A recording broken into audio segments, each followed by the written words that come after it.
record there. And again, good morning to everyone and welcome. Thank you for taking the time off your very busy schedules.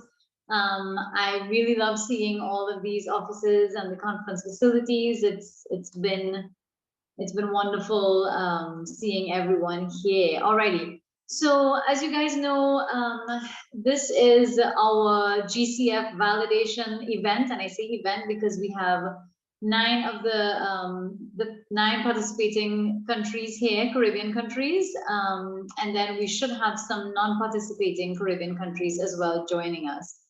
And each of the countries should have about 25 people, so it's a lot of us, and we are very excited to have you all here and joining together. So welcome again.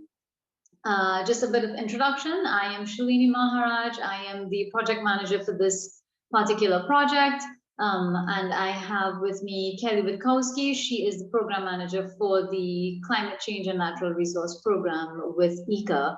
And we have Nikelia, also part of the Climate Change and Natural Resource Program for the Caribbean. And then we have our consultants here joining us. We have our stakeholder consultants. We have Lindell Sinville from the Data Shore team. We have Candice Ramesa, who is our gender specialist. And we have Diane Dormer, who is our climate smart agricultural specialist. So those are some of the presenters that you will be hearing from later. And Kelly's going to speak a little bit more about this, but just so you know, this is, again, part of the CCRAF forum, which is a 4-part series. And today is dedicated to the GCF, and it's dedicated to this readiness project, which is the first multi-country Caribbean project funded by GCF. So we are very excited to be here. I'll start off, I'll turn to Nikelia right now, who will just give us a little bit of a background on the CCRAF forum. And then I go to Kelly, who will let us lead us through the GCF and a little bit about this project. So Nikelia, can you just kick us off there with a little bit of the CCRAF forum? Thank you. Thank you, Shalini, and good morning to everyone. And welcome. As Shalini would have said, I am Nikelia Gregoire-Karai. Currently, I am a technical specialist in soil and water with the IICA Climate Change and Natural Resource Program. And today we are, through the Caribbean Climate Responsive Agriculture Forum, we are providing some support to this GCF readiness project to execute this consultation. So it's lovely to be here and it's lovely to have all of you on board. So I welcome you. And just to give you a little background on what the forum is about, it is done yearly and it is basically a knowledge to action framework. We designed it and it has evolved in such a way that we share with you information, you share with us as well. But also we have linked that to some form of action on the ground as it relates to whatever topics we would have presented on. The forum is linked with the 13 English-speaking IICA member states, and I believe most of them are present on here today. So basically, it is a platform where we want to build awareness as it relates to the agriculture sector, but more so in terms of being responsive to a lot of the climatic changes and impacts that we are experiencing. We also use it as a form of capacity building. And as I was mentioning, linking that now to action on the ground, it is multi-sectoral. It is open to any and everybody, not just persons in the agriculture sector, but anybody interested in agriculture. You do have a lot of persons who are not in the agriculture sector, but are interested in things like the backyard farming, having a farm as a second form of revenue. And of course, a lot of the discussions we would have, we use those things now as some form of validation. We also use that to guide us in also project development, and also even in the types of trainings and the level of trainings that we should execute based on the needs that come out of these things. And today we are supporting the inventories of the GCF project, And we also use it as some form of competition also. And this year, in addition to supporting this consultation, we have a 3-part series, and we will be looking at the first part, which is in August, techniques for creating high quality compost in an effort to reduce your fertilizer cost. We also looking at efficient low cost irrigation and water saving techniques for increasing crop production. And in the region, we do have a lot of challenges, particularly in the dry season and in countries like St. Kitts and Antigua, who feels the brunt of not having sufficient water for agricultural production. And in all of this, IICA is doing quite a bit of work on the ground in the region. So the final forum is dedicated to sharing with the participants across the region a lot of the actions that IICA is doing. And this year we will be featuring an EBA project that is ongoing and will soon be closing. So just a brief history. As I was saying, it's a neutral space where we share and we learn from each other. And this forum started in 2015, and it was named the Caribbean Climate Smart Agriculture Forum. And it was solely based mainly on sharing information with the stakeholders. In 2017, that evolved a bit, and rather than just focus on climate smart agriculture, we changed it to Caribbean Climate Responsive Agriculture Forum, as we need to respond to a lot of the impacts that are occurring in the region. And we are focused more, not just providing you with information, but translating that into action on the ground. So last year, some of the things we did last year, we had four series sessions. We had a total of 150 participants, average 115 persons per forum, and we had all 13 countries participating. Last year, 20 persons would have attended all 4, and some form of support for action on their farm was provided. And this year, we are having some hybrid where it will be both online. Some countries will be like this consultation where you will be online as well as in person. We are also today providing support to this consultation, as I mentioned, and also support to the EBA project. So far, we have about 185 people registered for the first forum, which will be on composting. Some of the things we're looking to have further evolving as it relates to the forum is that we want to brand this forum. We want that when persons hear the Caribbean Climate Responsive Agriculture Forum or the CCRAF or the CCRAF, they know what we are talking about. So we're looking at branding this. We want to secure funding so that we can link greater information to action on the ground through the forum. We want to have some form of collaboration with Latin America, because there's a lot of lessons for them to learn from us and us to learn from them. And we could probably think, we are thinking of starting off with the last forum, as in sharing what is being done in the region and building that South-South cooperation. So as we are here today, so this is what we are here for today for this consultation. So I just want to thank all of you for being here, and I will pass back to you, Shalini.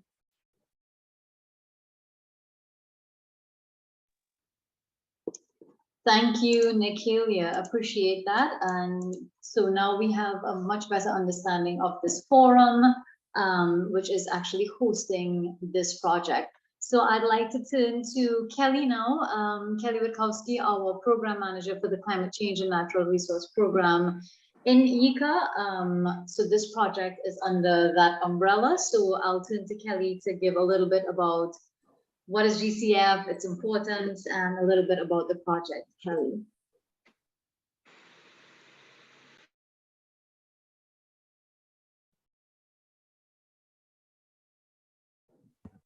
Okay, good morning, everyone. It's great to be here with you this morning.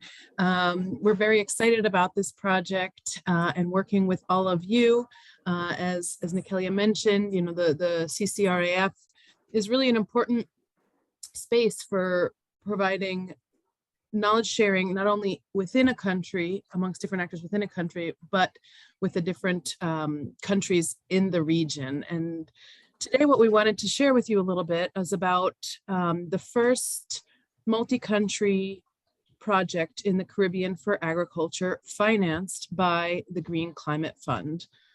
As you all may know, the Green Climate Fund is one of the biggest green funders in the world that was established several years ago. It's been running about 5 years now to provide finance to countries that are party to the UNFCCC, which is almost all of them, 196, I believe, or two, to support the transition to a low emissions, more resilient world. And this is increasingly important, as you all may have seen, the recent science that has come out from the Intergovernmental Panel on Climate Change says every day the climate risks are getting greater. And one of the sectors most at risk is the agricultural sector. In short, because it depends on the climate, and millions of people, billions of people throughout the world depend on agriculture for their livelihoods, and everybody in the world depends on agriculture, of course, for the food that they eat.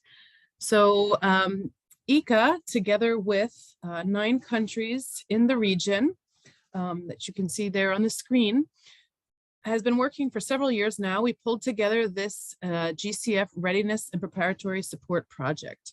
What is a readiness project? Well, the Green Climate Fund has this readiness funding, and then they also have funding for up to $10 million per project for ideas that are already proven and can be scaled. And then the regular size projects, which can be anywhere from $1 to $500 million. But in the case of the readiness, it's exactly as it sounds. It's funding that each country has access to every year. Each country has $1 million of readiness funding per year that they can use to build capacity, to strengthen institutions, to conduct studies, and to prepare proposals for larger scale projects from the Green Climate Fund. And in this case, IICA worked with 9 countries to pull together this project, which is a 2-year project of $1.2 million. It has 24 projects involved, and the lead nationally designated authority is the Ministry of Environment and Housing from the Bahamas. So they've shown great leadership in bringing together the countries from the region. And this project is specifically to work together to accelerate climate investment and action in the agriculture sector in the region. And it's based on the premise that we cannot achieve the many goals of the agriculture sector without addressing climate change, which means we're not going to be able to achieve our poverty reduction, our food security and nutrition, the reduction of non-communicable diseases, productivity, livelihood, foreign exchange goals of the sector if we don't take into account climate change as we're working towards that. But at the same time, we cannot address climate change without the agriculture sector becoming a really important part of the solution, both from a low emissions development and from a resilience building standpoint. And as my colleague Chani, who many of you know, likes to say, agriculture has traditionally been the ugly duckling. A lot of, I'm sure you've seen a lot of the reports out in the news where they're saying agriculture is really a huge part of the problem for the environmental impact that it has. But at the same time, this means that agriculture is a really fundamental part of the solution. And so we need to help it become that and change it from the ugly duckling into the beautiful swan of the story. Okay, so the goal of this project is really to help advance towards a climate responsive agriculture sector for the Caribbean. And this is based on a premise that if, and again, this is generalized because it's across many countries, but if Caribbean countries recognize the key role of agriculture as a fundamental part of the climate solution in the region and invest in compiling the necessary data information to better direct decisions and guide the sectoral response to climate change, then the countries will be able to better design and execute effective agricultural development programs that are aligned with both national and global climate and development priorities, because we'll have these priorities better identified and institutionalized, 3 with weeks. needs of the sector and of the farmers and different actors across the value chain clearly identified, as well as the systems and processes in place to support coordinated investment, both in mitigation and adaptation. And as you all know, most of the time in agriculture, investment in resilience building can also support the reduction in emissions, for example, through agroforestry systems, through improved soil management, and many other techniques.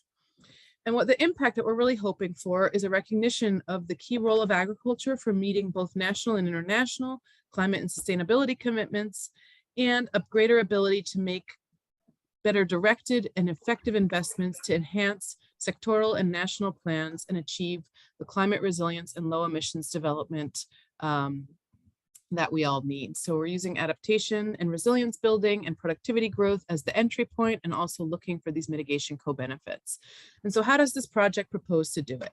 Well, as I mentioned to you, readiness projects do not really permit action on the ground per se. What they focus on is building better participation and engagement, conducting studies, and of course, developing project proposals.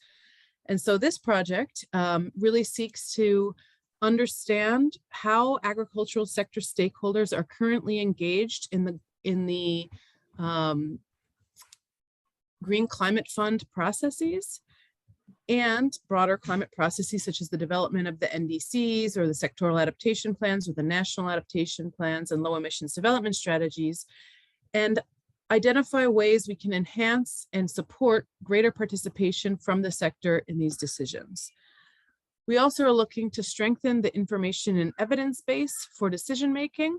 I'll tell you a little bit more about that in a minute, and combine this with strengthened capacity in the region, strengthened information, and insertion of some of this into the institutional or within the institutional priorities to achieve a more climate responsive agricultural sector as a whole. And so this is, of course, more of a medium-term vision. This project in and of itself is not going to achieve that. However, we are working to put in place the groundwork together with all of you to do this. And the project is using an inclusive approach and a gender-sensitive approach, focusing on both including women and youth in the process. And to do this, we're completing a whole bunch of activities. One is a barrier analysis to better understand what is inhibiting greater investment in climate responsive agriculture in the region. We're looking at the different stakeholder engagement mechanisms. Again, how is the agriculture participating in the decision-making of what's prioritized in terms of climate finance? You know, who gets access and when and where, and who's making these decisions? We're pulling together a trade-off analysis to understand if we invest in certain policies or response measures for climate change on the ground, what will the impact be on food security, on farmer income, on productivity, on emissions, or on other ecosystem services, to better understand what are the best investments we can make across multiple goals. We're looking at climate action inventories. What's actually going on? What's the state of the art in the country at this nexus of agriculture and climate change? What are the different strategies, policies, international commitments, projects, and mechanisms that are in place to address agriculture in the sector, or address climate change in the agricultural sector? Where are the greenhouse gas inventories for the agricultural sector, and how can we work to improve them in terms of accuracy, in terms of data used, in terms of the institutional arrangements necessary to complete those? How do we know where the emissions are coming from in the sector? What are the tendencies we're anticipating in the future, and what are the best opportunities for reducing emissions for the sector? You know, what are different guidelines and protocols we can use to collect this information and insert it into the priorities of the ministries? How can we strengthen evidence-based decision-making? Each one of the studies that we're doing has a training component with technicians from the ministries of agriculture and others. For example, on the greenhouse gas inventories, we're working on training representatives from the ministries and how to better conduct those processes. At the same time, we're providing a training of the trainers to help technicians understand what data needs to be collected and why, and who will then go out and train some farmers groups so that we can work on the data gaps that exist. And then, of course, providing some vocational guidelines and information on how we can better include youth into these climate responsive agriculture processes and provide opportunities for them, and pulling this all together in a knowledge portal, which we envision as a one-stop shop for all the different vulnerability analyses and studies and information that exist on agriculture and climate change for the countries involved in this project. We're going to put in one place to try to make that easier for everyone. And really the culmination of this project is going to result in the design of a project proposal more on the lines of multiple millions for the sector, so that we can continue to take action on these gaps and needs and priorities that are identified throughout this project and all the consultations that are being done at different levels. And my colleague Nikelia is going to explain a little bit more about the project ideas we've started to put together through this whole information collection process. So that's a broad overview of the project. It's been a lot of engagement. It's governed by the nationally designated authorities to the Green Climate Fund, which are usually in the ministries of agriculture, of environment or finance in each country. But also we've included a focal point from each Ministry of Agriculture to start to build that relationship and better understand the priorities of the sector for climate finance. And now the rest of the session, we are going to be focusing on presenting some of the initial results from the different studies and consultations that the project has undertaken, sharing some of that information with you, gathering feedback, and then talking a little bit how we're moving forward. So happy to answer any questions, and thanks for your attention. Thank you, Kelly. Appreciate that. Let me pause right now for any questions that you may have before we go on with our show. Any questions about the project, about what's happening? All right, if not, okay, so then we are right on time, and this is how the day is going to flow. So a lot of you will be physically in the local IICA office, and then some of you are remote. So what we're going to do now is we're going to go into our first 1 hour session, and then that's going to be led by our stakeholder consultant, Lindell Sinville, and he is with the Data Shore team. And I think I saw his colleague and sister, Arlette, is here as well. So the Data Shore team is going to lead us through the stakeholder guidelines. So what this session is about, first we conducted a stakeholder assessment in terms of looking at how stakeholders are engaged in terms of climate change, GCF, and other broader climate change processes and projects.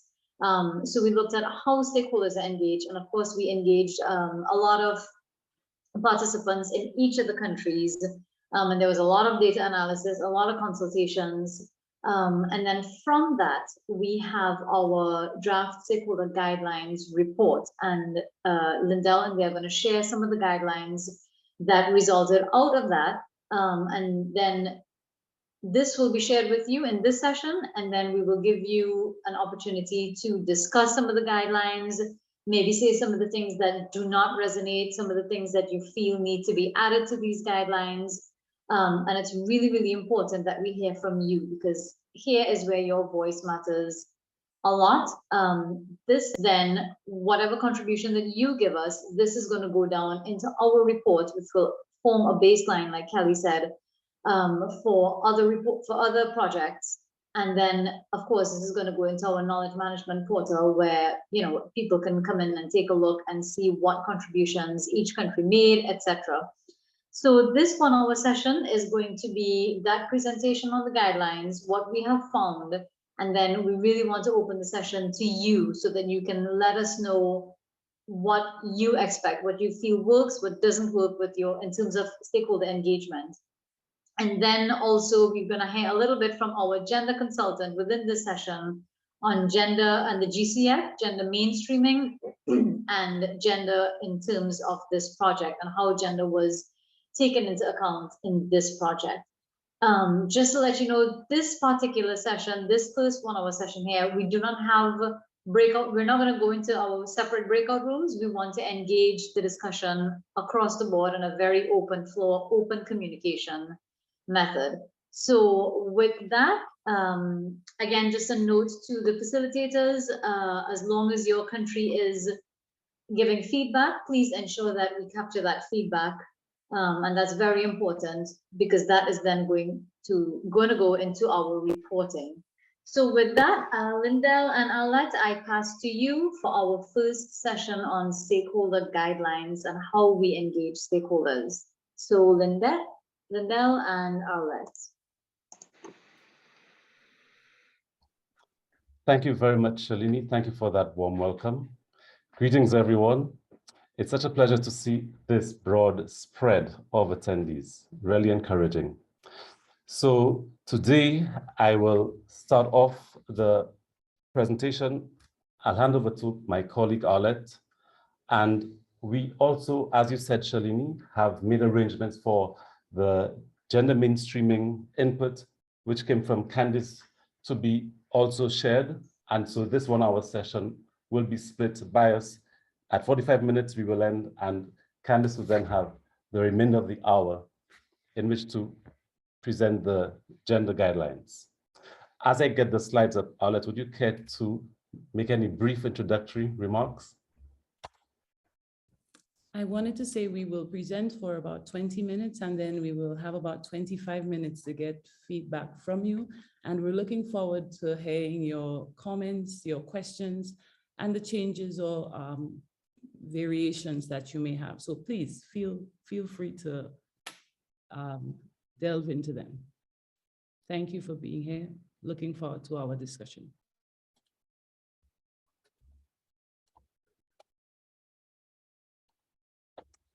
Okay.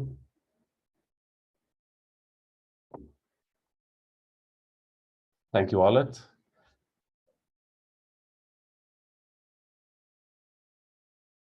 I think I need to stop sharing again. My window has vanished. Here we go. Can you see my screen now? Yes.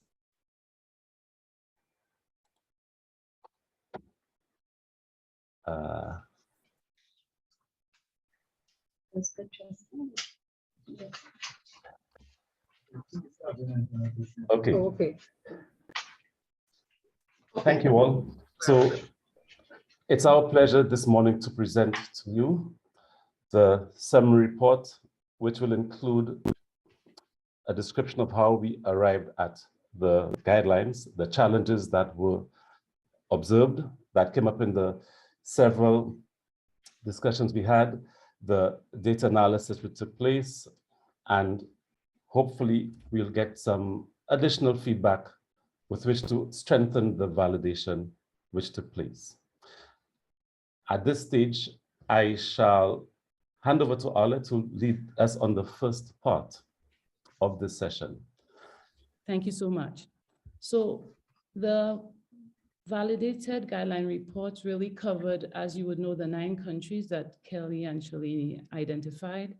And like my colleague Kelly said, there will be no sustainable development goal meeting in this region if we do not deal with the climate risk to agriculture. And that's essentially why stakeholder engagement is so critical, because agricultural stakeholders, because of the vulnerability, because of their exposure to the climate risk, need to be brought on board so their interests can be met, their needs known, and incorporated in any planning, projects, and development as we go forward with the Green Climate Fund.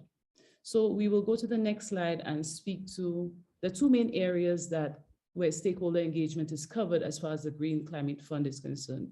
It's primarily the first one in developing country level GCF programming and building what we describe as the project pipeline. And the second one is to reduce impacts on the agricultural sector where there are planned projects, and this is in line with the GCF environmental and social policy. So stakeholder engagement is part of what is expected as part of the GCF processes. And this is a newer paradigm that has come into, that is vogue in natural resources and the world generally, that suggests and highlights the need for people to be empowered and to have buy-in to the things that are important and matter to them. So in the next slide, I'll just do a quick review of what our assessment report found. We conducted primary research between October to December 2021. We had 2020 respondents respond to the online survey. And the findings showed that the agricultural sector involvement in broader climate change processes is beyond the GCF. So the GCF has not been a large part of that involvement. And we also noted that while the GCF website showed that there had been completion of strategies and various national reports, those reports were not widely available online, which is a noted concern for the region, where we sometimes have data that we can't get our hands on. But overall, based on the findings of the survey, we saw that the NDAs and the AEs have fostered interest in GCF level country programming, and there is overall goodwill, which is important in a sector that has been historically marginalized, that was found. Further, for respondents who had been involved in GCF processes, we went a little deeper and we categorized those stakeholders into two groups. And there were 43 of the 220 respondents into climate change or an agricultural group based on their designation of themselves. What we found for the most part, as far as the agricultural group, when asked about how they had experienced and how they had been involved in stakeholder engagement through GCF processes, they highlighted that they tended towards lower levels of involvement. At the same time, they gave more positive statements. They supported more positive statements on the practices. So they were less involved than the climate change group, but more positive in their agreement on various practices. And this suggests, and like my colleague Kelly mentioned, the GCF has been 5 years in the making, and agriculture is a later sector that has gotten involved, particularly in this region. So we based on what the discussions we have had, it might reflect some of those low expectations in the sector as it relates to GCF and stakeholder engagement generally. So based on those findings, we went forward, and then next slide, please. And we went through this 3-stage validation process to get the first, using secondary research, to look at documents, GCF guidelines around stakeholder engagement. What is expected? What are the levels at which we should be operating? And also some of the historical and research reports on what is going on in the Caribbean agriculture sector around stakeholder engagement. We conducted, like I mentioned, primary research. Both qualitative and quantitative data was collected, looking at stakeholder engagement to complete the assessment study. And then this consultative process, of which this is one part of it, involved virtual, multiple, as well as multiple in the case of the OECS, to all countries had their consultations together, sub-regional consultation. And in the case of Suriname and Haiti, we had single country meetings because of the language issues, to get feedback on the report and to look at emerging guidelines. I will now go through the guidelines, and unless it is stated otherwise, it is directed at the NDAs and the AEs. So the first challenge, I will go with, first identify the challenge, and then list the guideline that came about as a result. Challenge 1 spoke to outdated, incomplete, or missing stakeholder groups in the strategies that we identified and the stakeholder mapping inventories. And that is a concern because Stakeholder engagement is built upon identifying and analyzing who are the stakeholders, who has influence, who has interest. And interest can be assessed in various ways, but ultimately in the case of the ag sector, it will have to drill down to the subsector, because the ag sector represents, like I showed in my previous slide, 4 main subsectors: crops, fisheries, forestry, and livestock. And they will be differently impacted by the climate risk. So understanding the differences in interests across the subsectors and their influence is important to understand who needs to be at the table, who needs to discuss these issues, and who is missing from the existing stakeholder engagement processes with the ag sector. And we gave an example, if you had an opportunity to read the summary report we sent out, which is really for the crop subsector, the missing stakeholder group of engineers involved in irrigation, watershed management, and why that is a big gap, considering that water management with increasing drought related to climate risk is a big issue in the region and has implications for food security. Challenge 1 brought about the next guideline, which is really about improving the coverage of stakeholder groups. This guideline requires NDAs and AEs to conduct national stakeholder mapping and inventories to the subsector level in the ag sector. Why is that important? Of course, all subsectors might not be of equal importance, but especially those of national relevance. Once that has been identified, then those subsectors an assessment is needed to understand how they will be likely impacted, nature of the vulnerability, and not only that, but how will planned GCF-funded projects potentially impact on these subsectors. It will be also important as far as improving the coverage of stakeholder groups to identify who are the formal groups.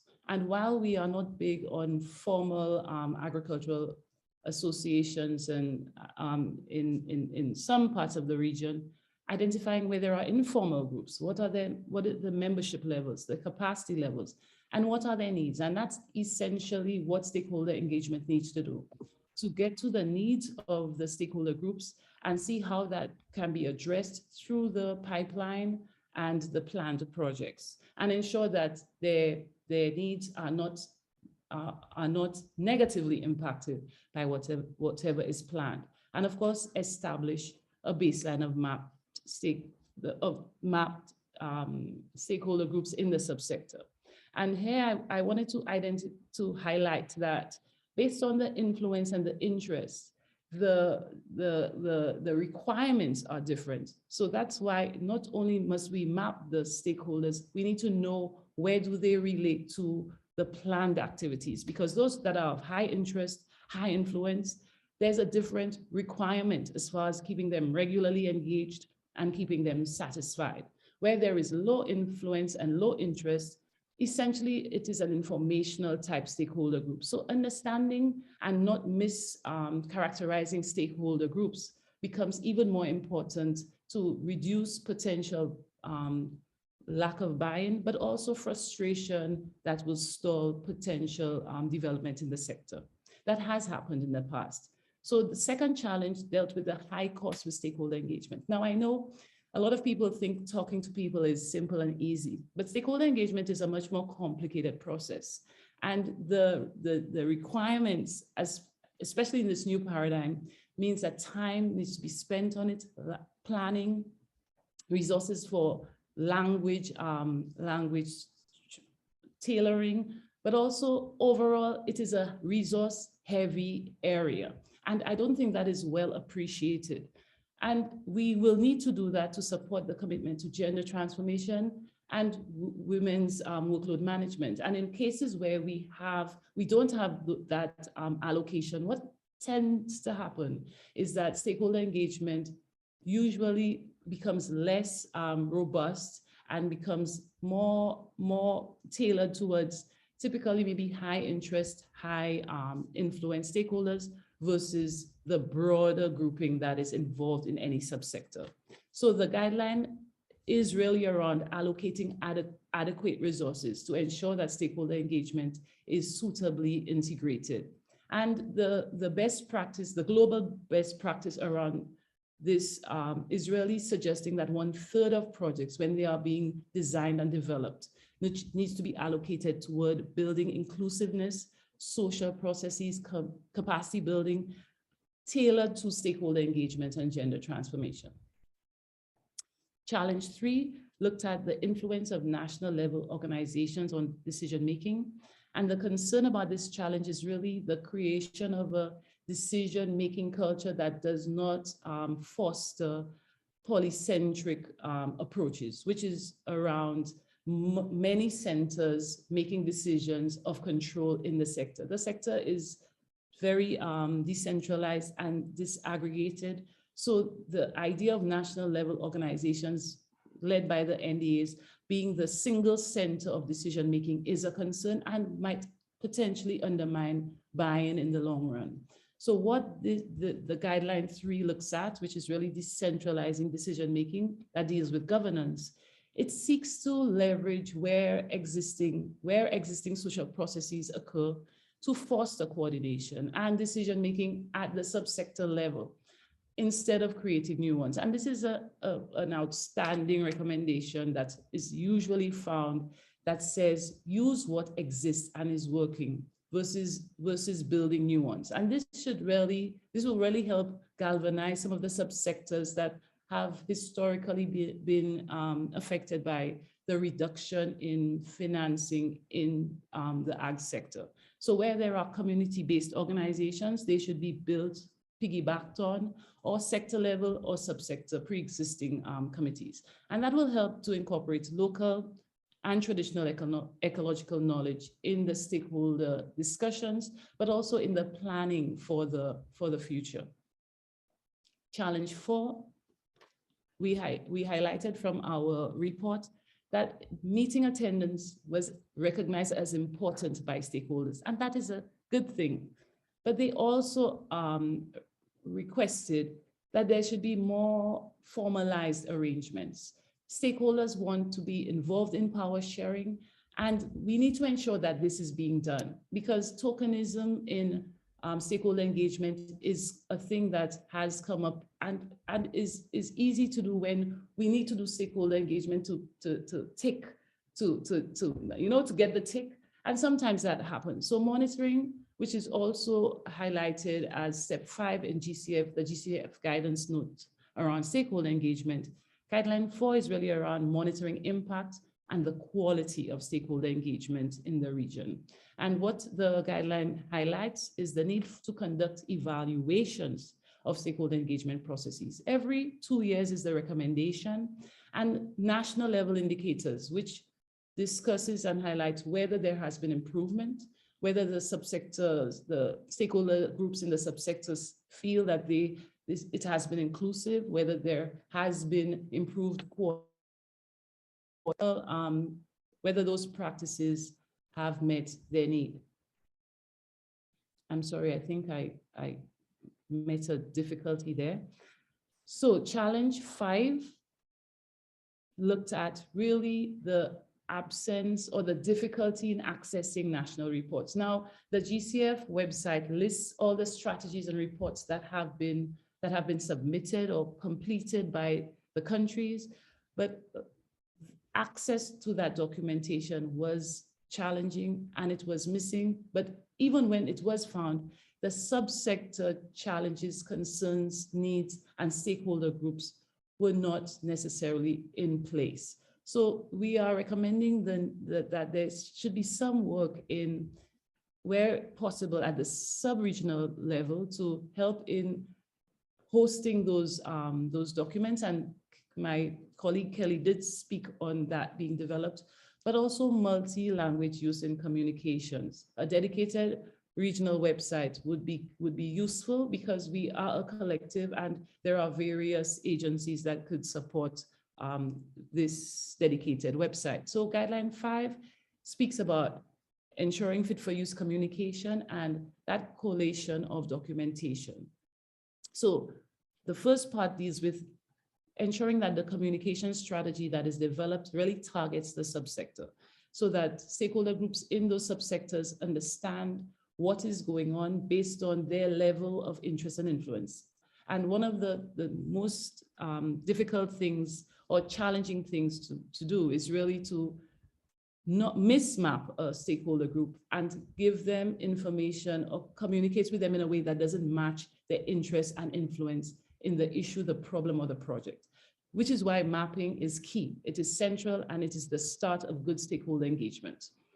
The design of the communication strategy should match the risk of the planned project or the issue facing the subsector, the complexity of project activities planned, and the level of concerns of the stakeholder group. There should be a matching in how the communication strategy is designed. Now, there typically is almost like a one fit for the sector, but all groups, stakeholder groups are not the same. So stakeholder mapping is key to understanding that diversity, and based on that diversity, addressing the needs, the interests, and the influence appropriately in identifying alternatives and taking action so that in communicating with the subsector, that there is an understanding of the risks that the subsector is exposed to, but also alternatives that are available to the stakeholders within that subsector that can mitigate or assist in building their adaptive capacity to the threats that the climate risk exposes them to. To continue, communication channels should be diverse. We found that they were diverse, but because of the absence of targeted mapping to the subsector level, it was a bit of a scattershot. So modes of communication should match where the stakeholders are as far as their interest and influence, and also their location in the subsector. Not all subsectors are equally exposed, and that requires some national level detail. And like we mentioned, again, the frequency of contact, the characteristics of the subsector, the objectives of the engagement requires tuning of the communication strategy. Champions are recommended to give voice to critical issues where needed, but there is a tension with the use of champions to reduce early capture, which is a concern where those who are most knowledgeable and maybe most resourced, where they head off the resource, they actually redivert the resources to themselves versus the broader stakeholder group. So championing is a way to get it started, but it needs to be watched as one of the indicators on how the nature of the championing and how it is working. Guideline 6 specifically deals with indigenous peoples, and we are in a region that has indigenous peoples, and based on the GCF guideline on indigenous peoples, respecting the rights of indigenous peoples as guideline 6 becomes very important. What the guideline identifies, built on this GCF guideline, is really that stakeholder engagement fosters the full respect for indigenous peoples, their dignity, their human rights, and their cultural uniqueness. Often, indigenous peoples are at times physically isolated in the different regions in the Caribbean. So effort and work and resources need to be assigned to ensure that they benefit from the GCF activities. They are engaged to the point where in a culturally appropriate manner, they do not suffer harm or adverse effects from GCF funded projects, and appropriate time is given for communications with them as a peoples who have their own decision-making processes that usually is built on traditional processes. Challenge 7 speaks to the need for improved capacity in stakeholder engagement. This is the stakeholder engagement paradigm we are in is a relatively new one. It acknowledges that people are better able to manage their affairs than anyone else. And this is built on some of the work by Eleanor Ostrom. And recognizing that we are in this new paradigm, capacity building is needed to take us out of the older paradigm of more paternalistic stakeholder engagement to better understand, conduct stakeholder engagement, and of course, to go back to what I hope you will take from this presentation, which is really detailed and accurate stakeholder mapping. No meaningful stakeholder engagement is possible without that level of detail and accurate stakeholder mapping. The guideline coming out of this challenge is really around building capacity for stakeholder engagement.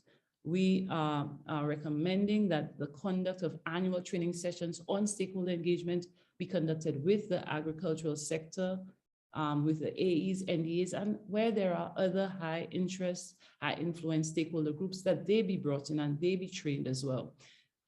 On challenge 8, moving swiftly along, is really around the missing inventories and the ad hoc or untargeted stakeholder engagement practices.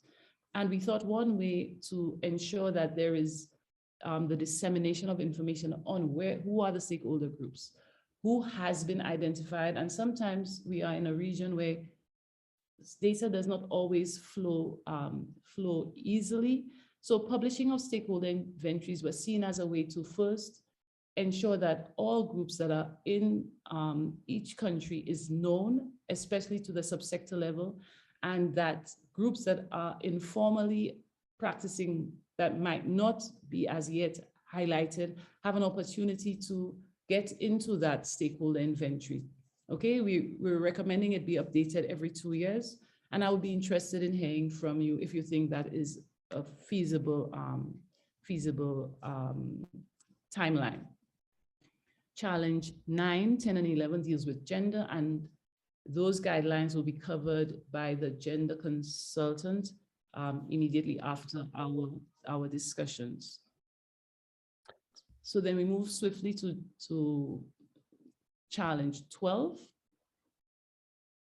And that is really around the need for a regional knowledge center, which will be an active space that would support co-learning and knowledge sharing and stakeholder engagement. There is a lot of frustration on the ground with stakeholder engagement with the ag sector. And part of it is related to capacity and using old paradigms. Some of it is the history of low trust that has existed between the formal and informal sector.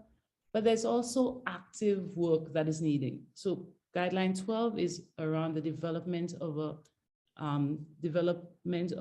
a regional hub where new knowledge is incorporated to operationalize stakeholder engagement. I think at this point, my colleague Linda has some feedback on this area as far as knowledge management, and he will go through the rest of the slides from here. Yeah, thank you, Arlette.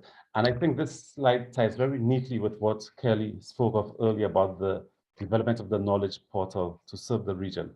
This guideline essentially captures that particular thinking and provides support for exactly that type of work to assist with the stakeholder engagement process. Challenge 13 addresses the historically weak capacity of the diverse, under-resourced stakeholder groups in the agriculture sector and the low trust which stems from this across the sector. Mindful of this, guideline number 13 seeks to enhance that trust and improve relationship building by having, at the country level, specialists, technical specialists who would help with stakeholder engagement and who would be deployed to support those processes, to support stakeholder engagement and target, again, the key subsectors down to the community level. Challenge number 14 serves to identify the decentralized and fragmented sector, again, with the multiple heterogeneous, and interdependent stakeholders. And the guideline arising from this reality is the need to strengthen collective action and support the formation of groups. So the guideline really speaks to supporting that group building process to enhance that collective action, particularly where there are no stakeholder groups yet at the subsector or sector levels. This brings us to the end of our presentation. And so in conclusion, we would just like to reinforce that based on the findings, based on the reporting and the analysis that stakeholder engagement in the ag sector involves vulnerable, heterogeneous, interdependent stakeholders at a variety of levels, and that GCF financed stakeholder engagement holds importance in creating those conditions that are meant to support, sustain, and give impetus to those activities and gender transformation, which Candice will be speaking about shortly. And that stakeholder mapping to the subsector level, as Olet pointed out earlier, it is critical and it is a starting point. And that our guidelines provide the means to bring stakeholders together to enhance mitigation and adaptation efforts, to reduce the impact of planned projects, and to promote the development of appropriate agriculture-based projects, which I believe would serve the interests of these stakeholders and really bring to fruition the work done at this stage in having this stakeholder engagement activity undertaken. So at this stage, I would like to thank you very much for your attention. I know we are not quite on the time, but I'm trying to bring us back. I would like at this stage to return control to our moderator and see if we have any questions, any comments, anything that you believe would provide further support, maybe to strengthen, to adjust in some way the guidelines that so far we have presented, bearing in mind that the gender-related guidelines will follow shortly. Thank you very much. Thank you, Lindell and Arlette, our data show team, much appreciated.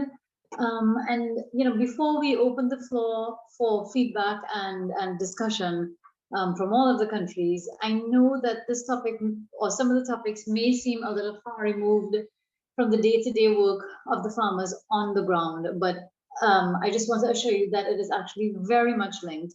And so that we ensure that the technical transfers and the capacity building and these opportunities reach that level, to ensure that we have to engage in these processes and these consultations and do exactly what we're doing here, so that we can not only get funding, but we can continue to build a baseline that we can refer to, get funding, and then also ensure that we have not just financial but also the technical aspects, so that we can dedicate that to the farmers on the ground and other workers as such.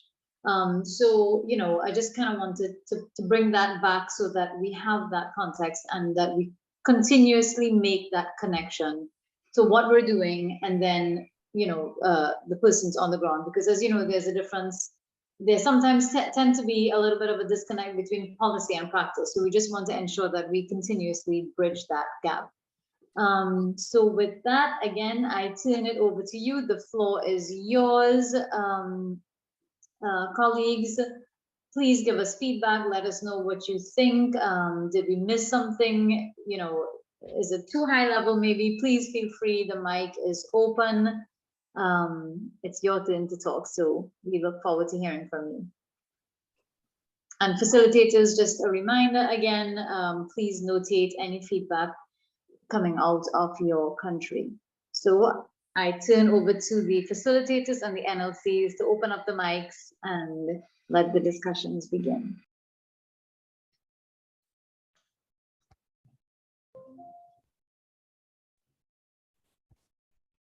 All right, everyone. With that being said, as we are here in a large group, if anybody has any comments or questions, you can address it there or make note of it, and then we'll take it from there. Because as you realize, it's a large contingent, as we're here, we'll be focusing on resilience. So is there anything from the presentation that anyone would like to do?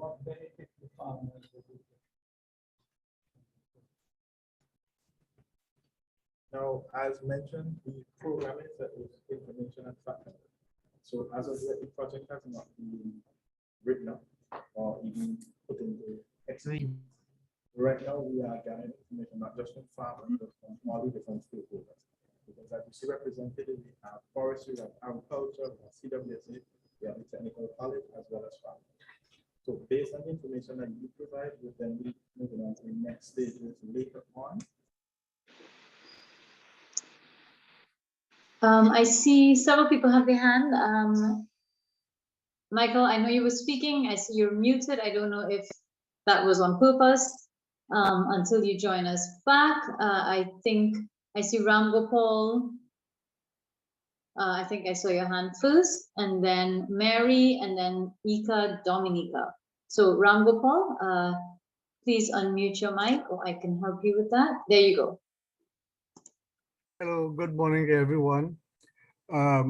What I would like to, very good presentation, appreciated. What I would like to see is your links with the Sustainable Development Goals. And I'm not seeing that in your presentation and how it is dovetailing with the Sustainable Development Goal 1 and 2 to achieve food security and eliminate hunger.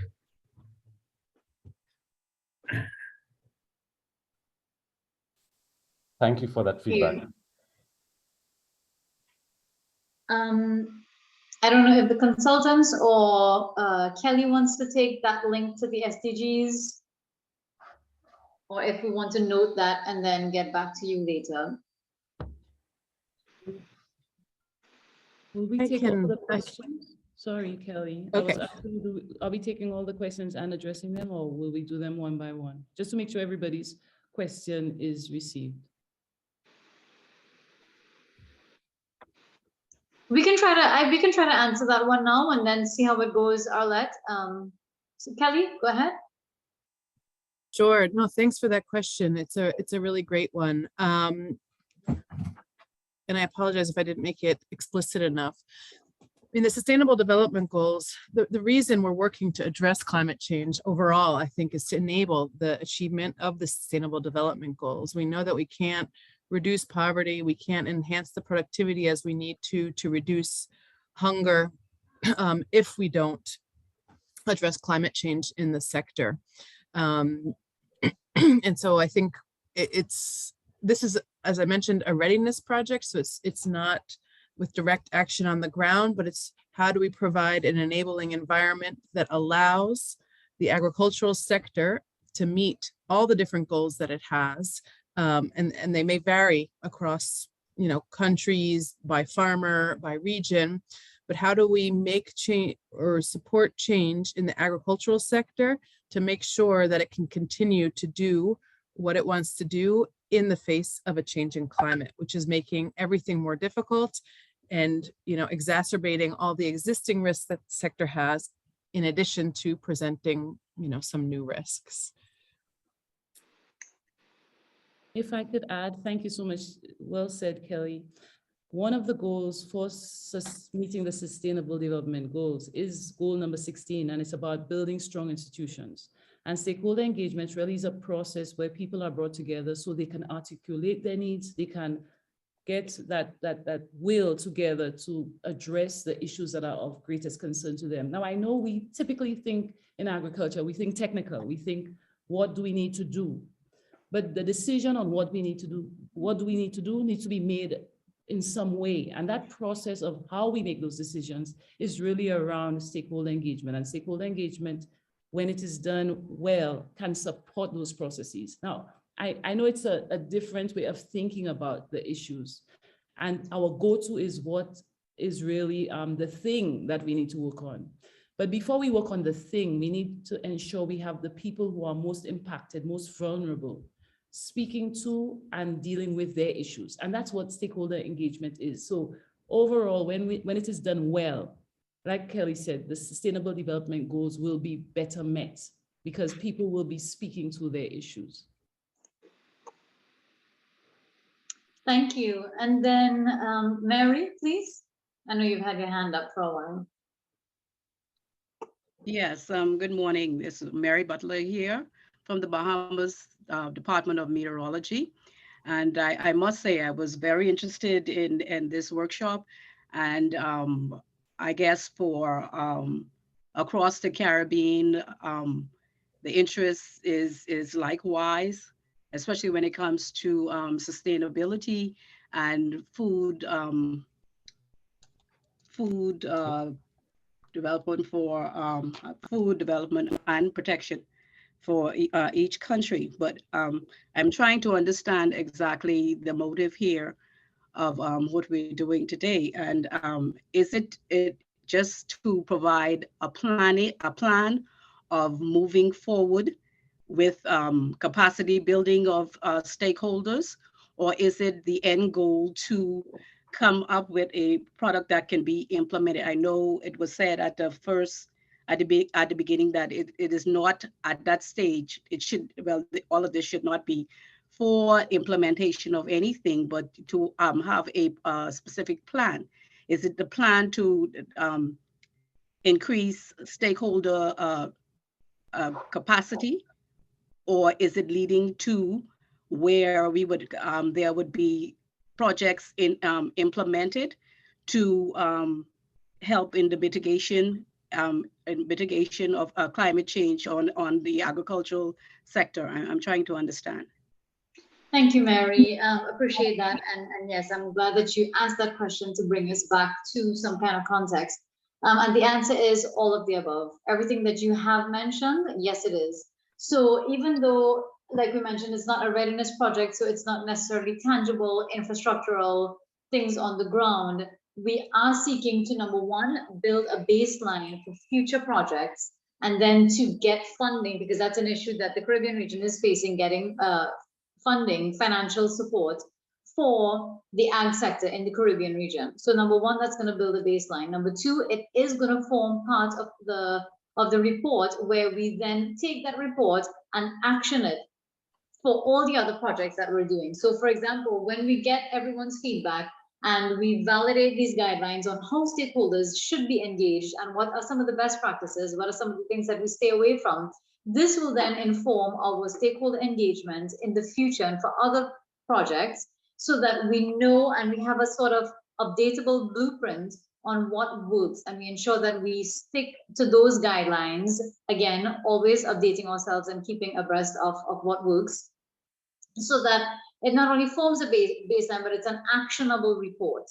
And then, you know, when we deliver this then to our funding agencies, we then are able to prove that we have a sort of blueprint that which will then seek to ensure that we get more investment. Does that make sense? Yes, it does. And another thing too, I've heard data used widely through all of the presentation, but what data is you're specifically talking about? Data from persons like the Department of Meteorology, weather data? What data are you referring to? Yeah, so Mary, I'll let the consultants briefly answer that, and then if the facilitator for the Bahamas can note any other questions, we will then address that afterwards while we move on to some other countries, but I'll let the consultants field that question in terms of what data and where that was collected. So Linda or Arlette, if you can speak to some of the stakeholders that were engaged. Linda, do you want to speak to it? Sure. We had a survey which covered 7 areas from which we gleaned the basis of the data that was analyzed. I'm just going to pull up the outline of the data collection instrument, but it did cover details about individuals' views of engagement that had taken place, whether the organization rather was involved in DCF-funded activities. So there was a broad spectrum, and we even had a process of having a snowball sample emerge, where those who were contacted were able to point towards others who they believed were also well suited to be approached for that data gathering exercise. So we did get, I would say, a significant amount of interest, of feedback from that data collection exercise, and also in the qualitative data which was collected, the meetings which were held, there was a rich exchange from the participants who gave us, who shared their views, frankly, and they were scheduled at different times to cater for their availability, to allow them to provide input, which was also subject to fairly extensive analysis to provide input into this process. I'm hoping that adequately addresses your question. Thank you, Lindell. And then, Mary, we are very happy to share a little bit more of a comprehensive answer via email, maybe, so that you can take a look. And then, of course, the validation process continues. So it's not just today, but we certainly welcome any feedback that you may have via email as well, and via liaising with your office. So thank you very much, Mary, much appreciated. And then Dominica, please.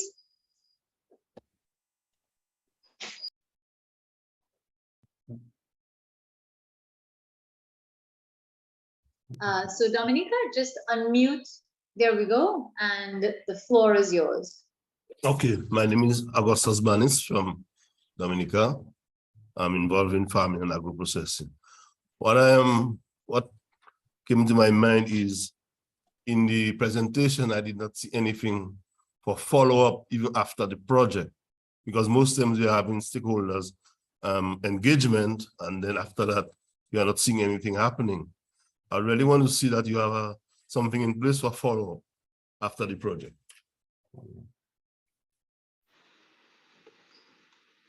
Thank you, Representative from Dominica. Yes, so as part of, so like Kelly would have mentioned, the grand, let's say, end result of this project is actually to form that sort of justification for further funding. So the follow-up to this engagement is actually going to be 2 concept notes, which we are working on right now, which we are going to put forward to the GCF for further funding to the tune of about $40 to $50 million that will then further enhance the Caribbean sector and then go towards funding other projects, other multi-country projects in the Caribbean.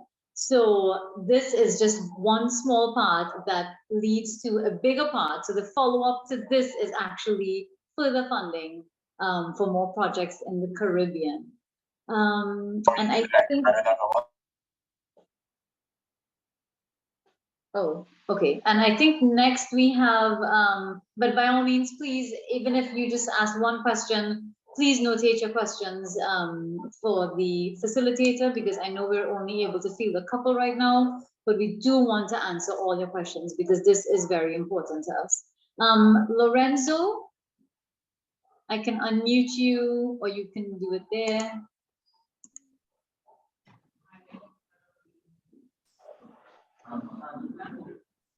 Can you hear me? Yes, it sounds a little far away, but yes, we can hear you. Hi, good morning. My name is Sapora Amule. I'm here on behalf of the Suriname Agriculture Forum for Youth. And I have a proposal on the 6th guideline, which is about respecting the rights of indigenous people. I would like to add the rural communities because they live under similar conditions as indigenous peoples in other countries, but in our case, we have 2 groups. So if you could add that to the guideline and take them with it as well. And sorry. Definitely, continue. Okay, thank you. Challenge 13, trust and relationship building. Where will these stakeholder engagement relationship specialists be deployed from? Which organization will they be from? Will they come from the government? Will they be, it's not really clear to me who they are, who they will be. Thank you. Thank you. Shelley, there's one more question from Suriname side. Can you hold on before continuing? Hi, good afternoon, everyone. This is Iwan Samona from the Ministry of Agriculture, Suriname. I have to compliment the consultants for a great job, the guideline. But what I'm kind of in doubt is if perhaps it may have been captured somewhere, but concrete guidelines or steps about the level at which the involvement of the stakeholders should start. Because as we know that when in the planning process, most of the time, the projects are designed or written within the office, then comes in the stakeholders engagement. And if there could be concrete guidelines to state at which level the stakeholders should be involved from the start, and somehow to force policy to have a representation along the way from the start till the end, or more than one representation within the whole process. Because most of the times we all know that stakeholders are engaged to sometimes validate what has already been written. And usually the time allotted to those validations goes more into presentation and less into really involvement of the stakeholders. Thank you very much. Thank you, Suriname, much appreciated. And we certainly, I mean, of course, I know the consultants and myself want to jump on that and speak at length, but it is noted. And then we do have that that feedback form where we will be sending feedback. Sharon, I think I saw your office, St. Kitts and Nevis had their hand up, but I don't, oh yes, I do see it. So Sharon, please, and then Haiti. Yes, I think we have, you have a question? Okay, we have a question from one of our participants. And I think what is part of it is, yes, there are guidelines, and yes, we have a summary, but at the same time, we do want to see more actionable proposals or coming out, so that even with these guidelines, we can take them and use them in projects that are happening or we are conceiving or we are putting together. And these can be now actionable so that they can be implemented in some sort of a framework. That would be also nice. But then it could have been in the entire document where we are just seeing a summary of the document. Thank you. And then we have another question.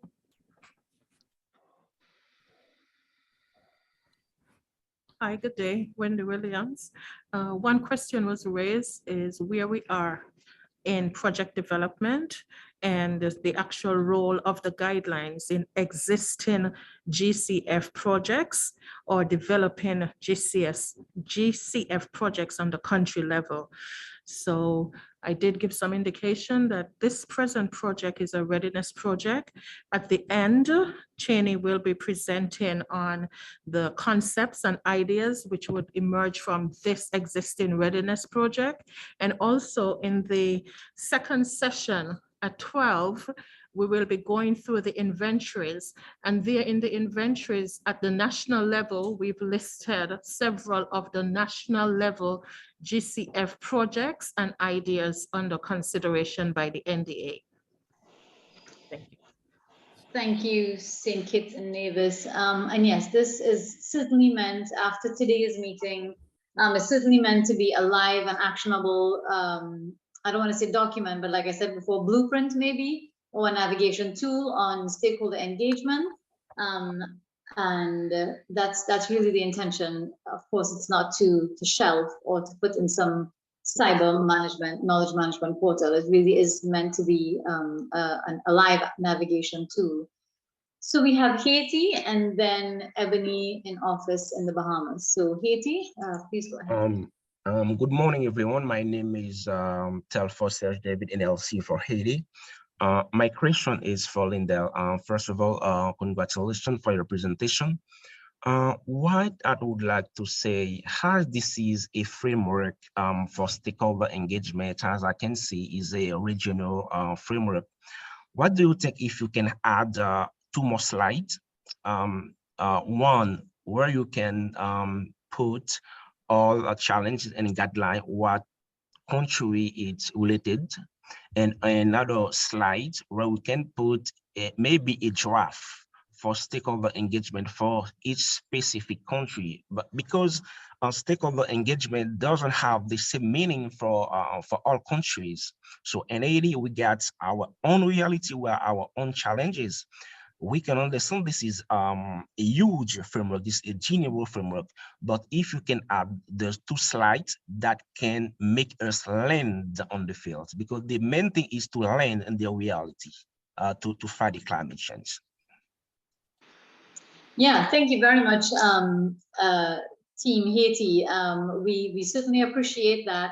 And we know that, as you just said, engagement means something different to certain people in terms of, and I think another person mentioned it in terms of different groups, ensuring that everyone is represented in terms of gender, and, across the board, it is very different, and it has to be specific to the country.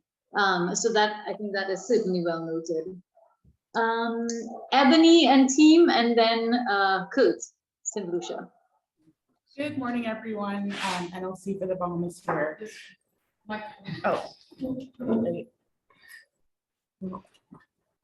We just had a question.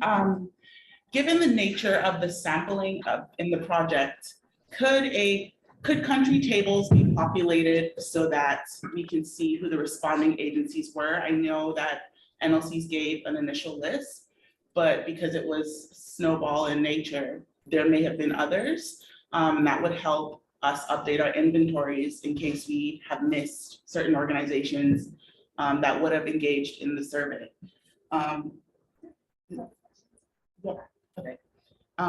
Is that possible? Can that be provided at the end? And then we have another question.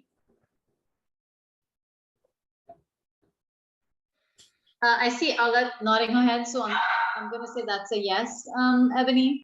Okay, and then we have another question. Hello, good morning. I'm from Bahamas Development Bank.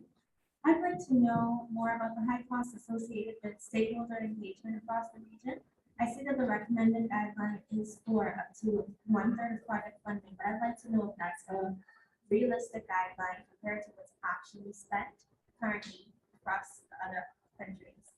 The Bahamas can be quite expensive traveling to the other family islands and other remote stakeholders. Thank you. Hi, good morning. Sorry, I didn't catch that last question. Is it possible? Can you just repeat it? Thank you. Hi, sorry. Can you hear me clearly now? Can you a bit better? Okay. My question was about challenge number 2, the high cost associated with stakeholder engagement.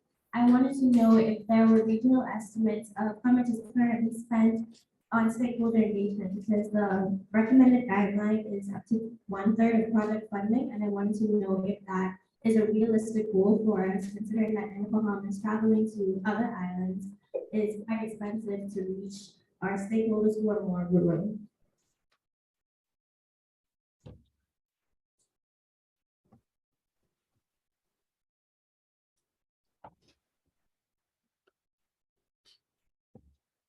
Am I correct in assuming that the gist of your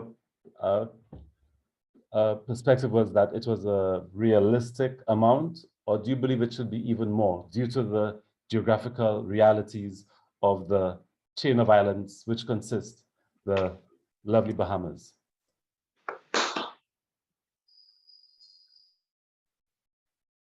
It may require a bit more, but I'd like to know if it would be realistic for us, considering what is currently spent right now in the region.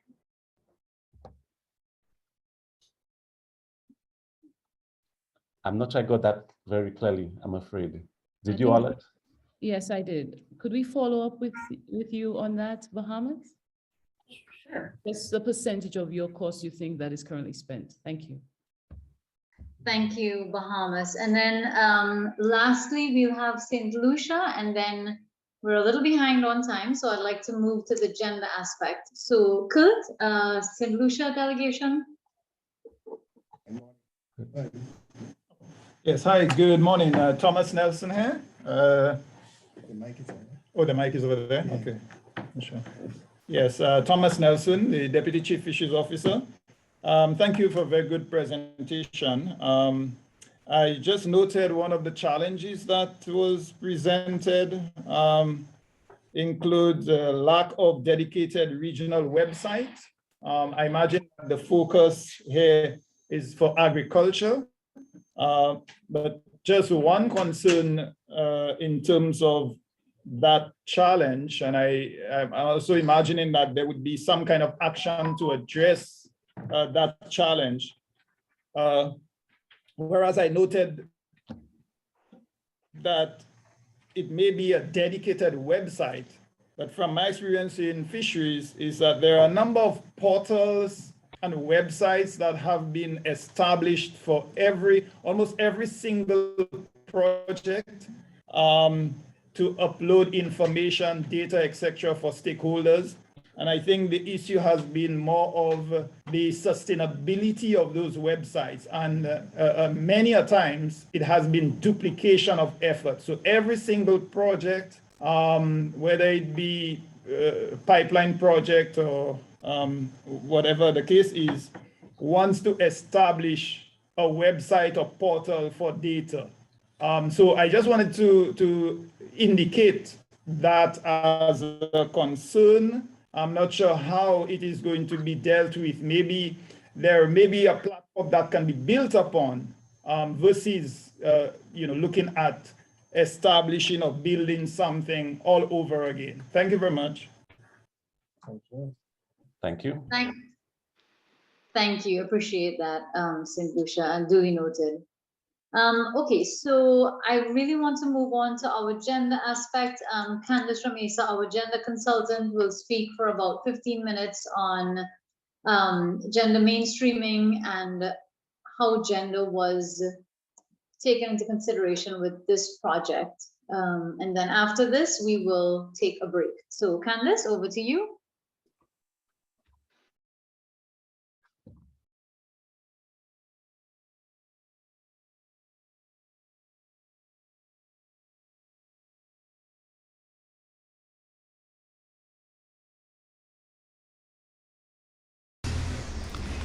Yes, sorry about that. Good morning, everyone. I am cognizant of the fact that I'm between you and your lunch. So I'm going to try to make this as succinct as possible. Yes, so I am Candice Ramesa, coming to you from Georgetown, Guyana. I am going to speak about how the project is mainstreaming our gender. As you know, many of the international donor organization and funding facilities do have now what is called a gender policy. And since these activities and this project is being funded by the GCF does have a gender policy. And I just want to speak very quickly about what that gender policy is, then I'll talk a little bit about what is the project strategy for mainstreaming gender into the outputs and deliverables, and then move on to the specific stakeholder challenges in terms of gender. So in terms of the GCF gender policy, it is in keeping or in alignment with the other international agencies policy, which is in paragraph 3, it says that the fund will strive to maximize the impact of its funding for adaptation and mitigation, and seek a balance between the two while promoting the SEE, social, economic, environmental, and development benefits, and taking a gender-sensitive approach.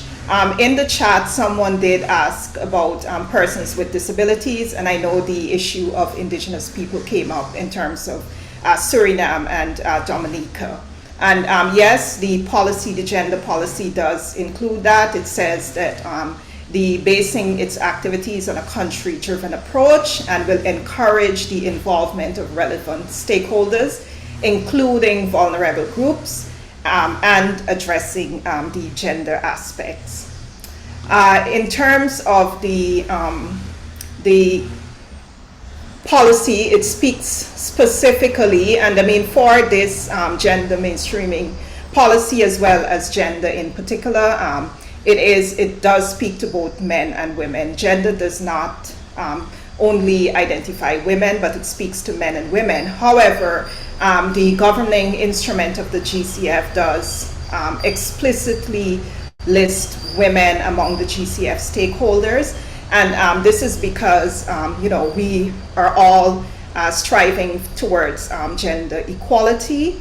And in that gender equality, we do recognize that in many cases, women are not, they're deficient in their deficits in women, with women's participation, women's agency, you know, so it does recognize that there are some specific needs in terms of women to bring them to the table in terms of parity with men.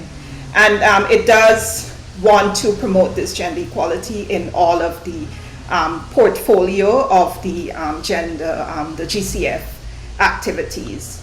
And if we dive a little bit deeper, we would see that, you know, sorry, before I move on to the specific objectives of the gender policy, I want to also state that most of the countries have national gender equality policies. I mean, some of those policies are already, some of them are in draft form, some of them are being presently revised, for example, Dominica, and some of them have been around for quite some time. In addition to that, I mean, some of the countries do have a constitutional mandate, or there is something in the Constitution that speaks to equal treatment of both men and women, and particularly the discrimination of men. So of women. So these GCF policy also aligns with those national policies. And what the GCF, the objectives are, as I said before, to ensure that there is equality in the interventions of the climate change interventions.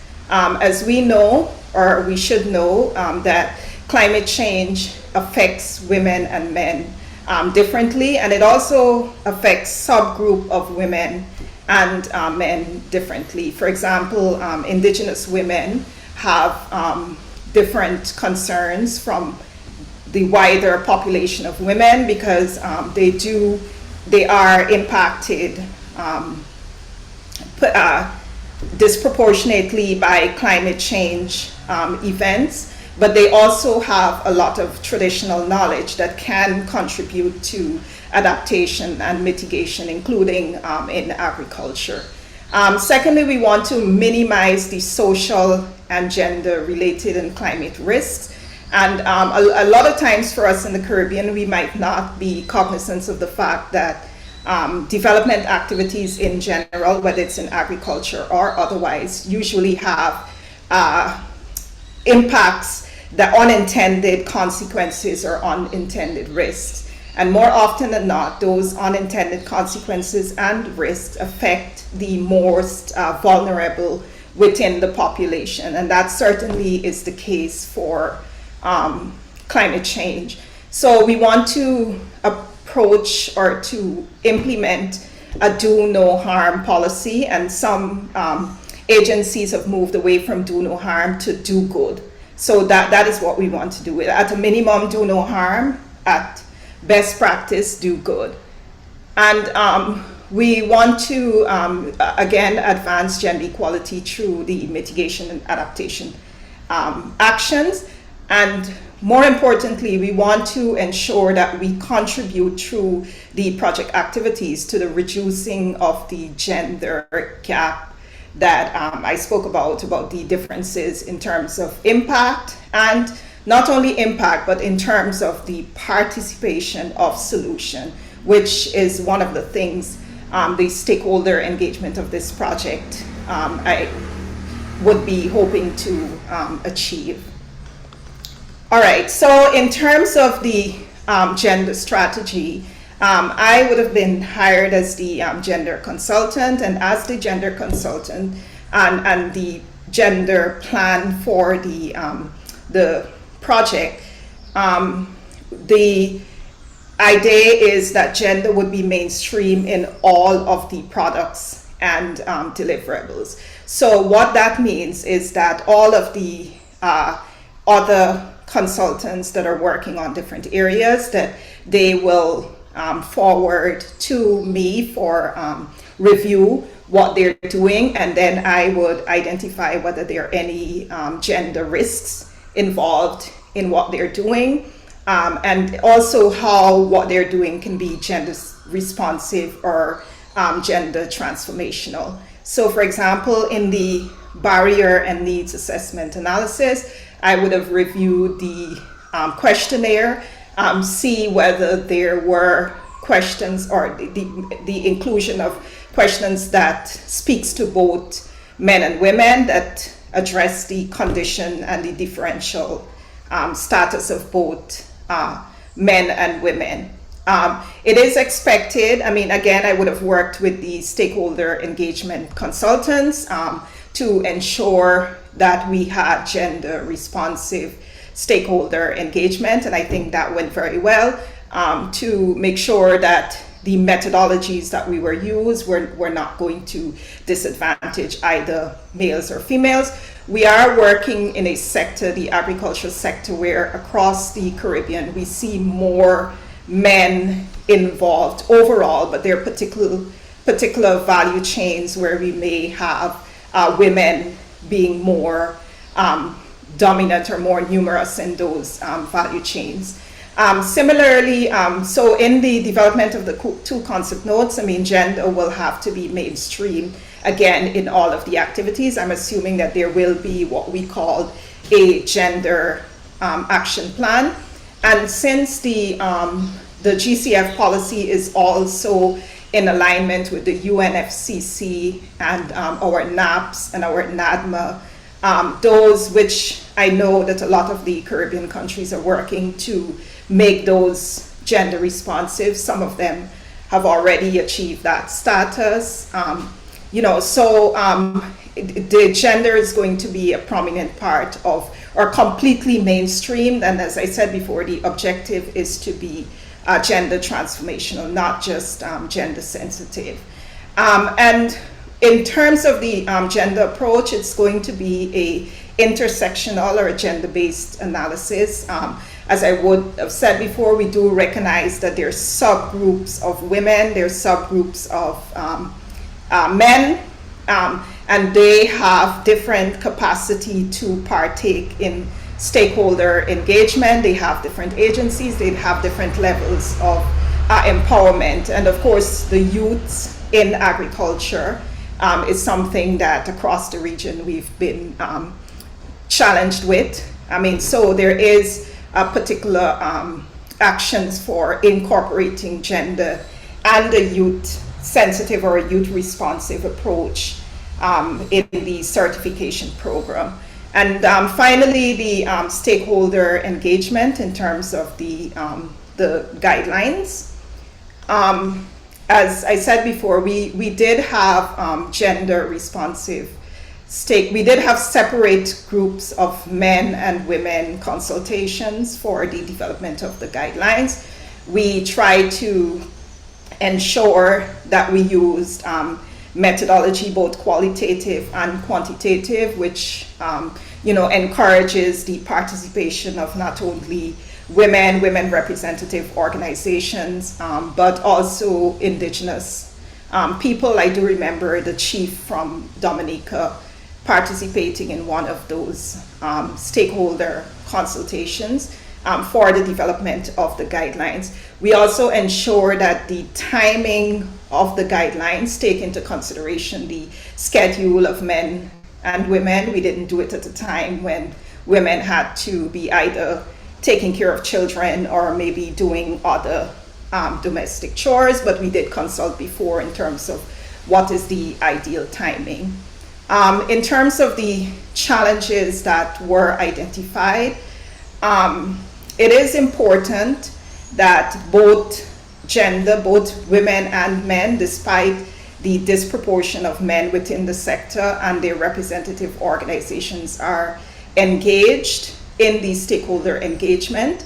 One of the positive things about this project is the fact that it is in the design phase. We're addressing the key issues of stakeholder engagement and gender mainstreaming, which both of those have significant impact, and it is recommended best practice that we do start at the design phase to gender mainstream. So that is following the best practice.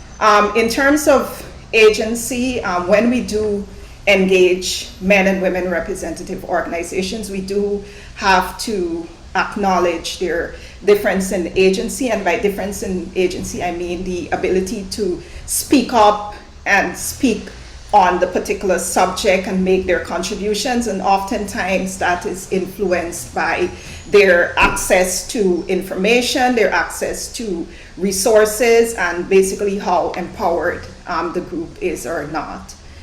Secondly, in the stakeholder mapping, I would have sort of spoke about this before, but this is really key. When we speak about men and women and gender, we do have to recognize that we're also including the other vulnerable groups. As I saw someone spoke about mentioned whether PWDs, persons with disabilities, were included. And yes, because a woman with disability has, significant challenges and maybe other skills as well that, we need to capture the diversity of both women and men in order to be inclusive. And again, pointing out the significant role of indigenous and rural women. And finally, in terms of my colleagues, Lindell, and spoke about the knowledge building, and it is critical. And one of the activities that we are doing is the establishment of a course and several other knowledge products. And it is important that gender is reflected in those areas, but in particular that we build knowledge in terms of what gender is and what it is not. Deal with some of the resistance that we might encounter, people feeling that it is about the promotion of women as against men, and particularly the benefits as well. Gender equality, it has been proven over, leads to better or more efficient and more effective everything, whether it's business, agriculture, and so on. Shirley Chisholm, who was the first Black U.S. Congresswoman, she was from Guyanese and Barbadian origin, and she said, a lot of talent is lost to the world because it shows up in skirt. And I think as a region, as a sector, we can't really afford to not have all of the talents aboard to effectively address the challenges of climate change. And I want to end with two proverbs, and the first one is Doti Bildam, which is from Guyana, where I'm from. And this is sort of, I couldn't get a good picture of what a dam is, but it represents sort of like my colleagues in Suriname might be familiar with this. It represents a barrier against waterways. And it's simply saying that each one starts with a tiny fleck of soil that is put together to develop this fortress. And in that regard, gender mainstreaming is a process that is going to take some time, but it is a necessary process. And of course, one hand can't clap, meaning we need everybody on board, both genders, to achieve the outcomes of the project and most other things. So I want to thank you very much. Yes. Thank you very much, Candace, for that. Much appreciated.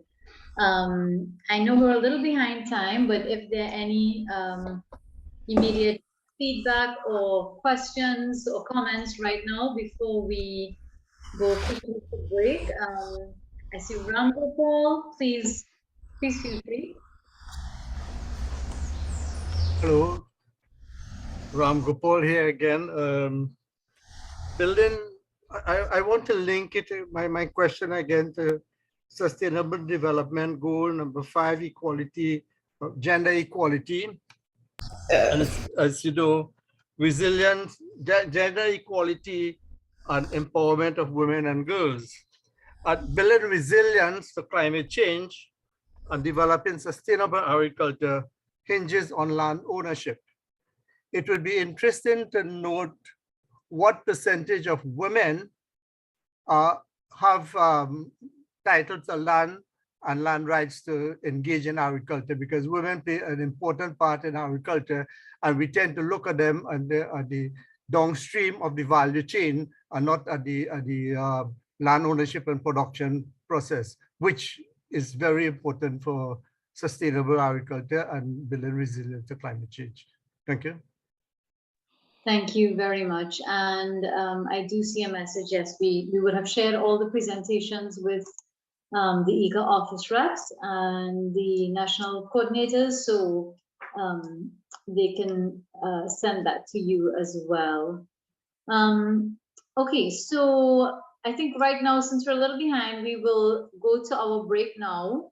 We are supposed to resume at 12, so maybe, is it okay then if we resume at 12:30, which is AST, Atlantic Standard Time? So basically in 40 minutes, that's 12:30 Atlantic Standard Time. So we take a 40-minute break.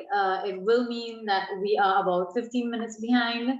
I hope that's okay. And if you do have to leave, we do understand, but we would prefer if you stay with us for the duration.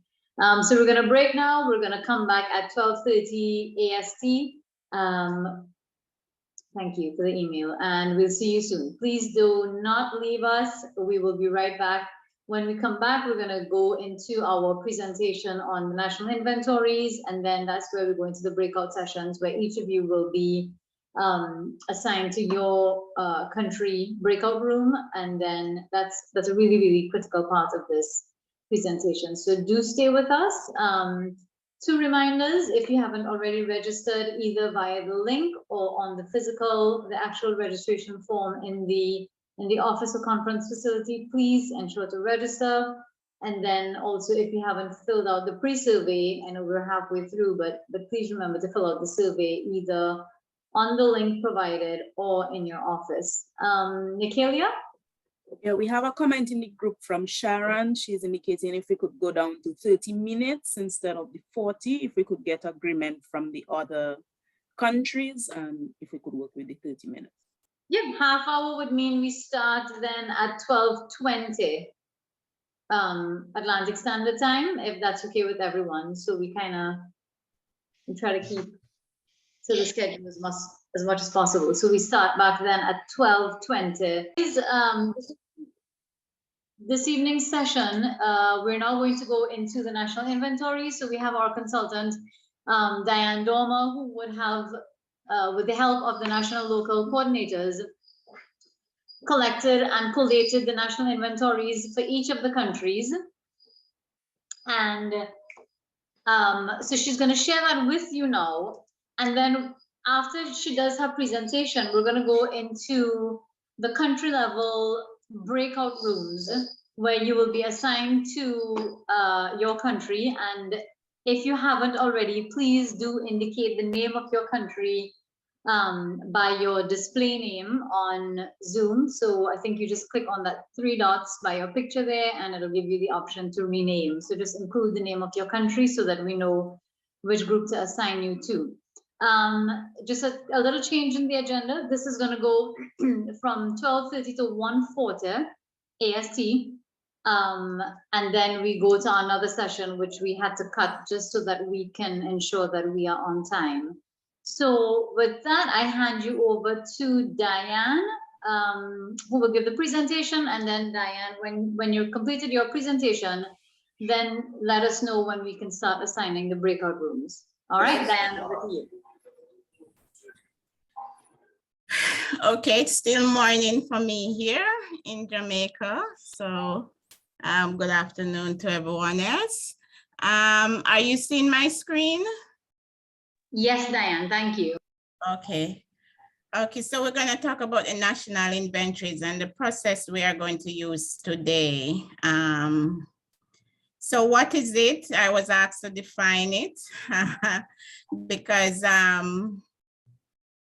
I think I heard Ebony spoke earlier about it. There's a stakeholder inventory. So this is more like a policy programs and project. It's a compendium of all the climate resilient or climate responsive practices that we would have implemented across the country. So it's like a stock taking of what is here and what can we do with it.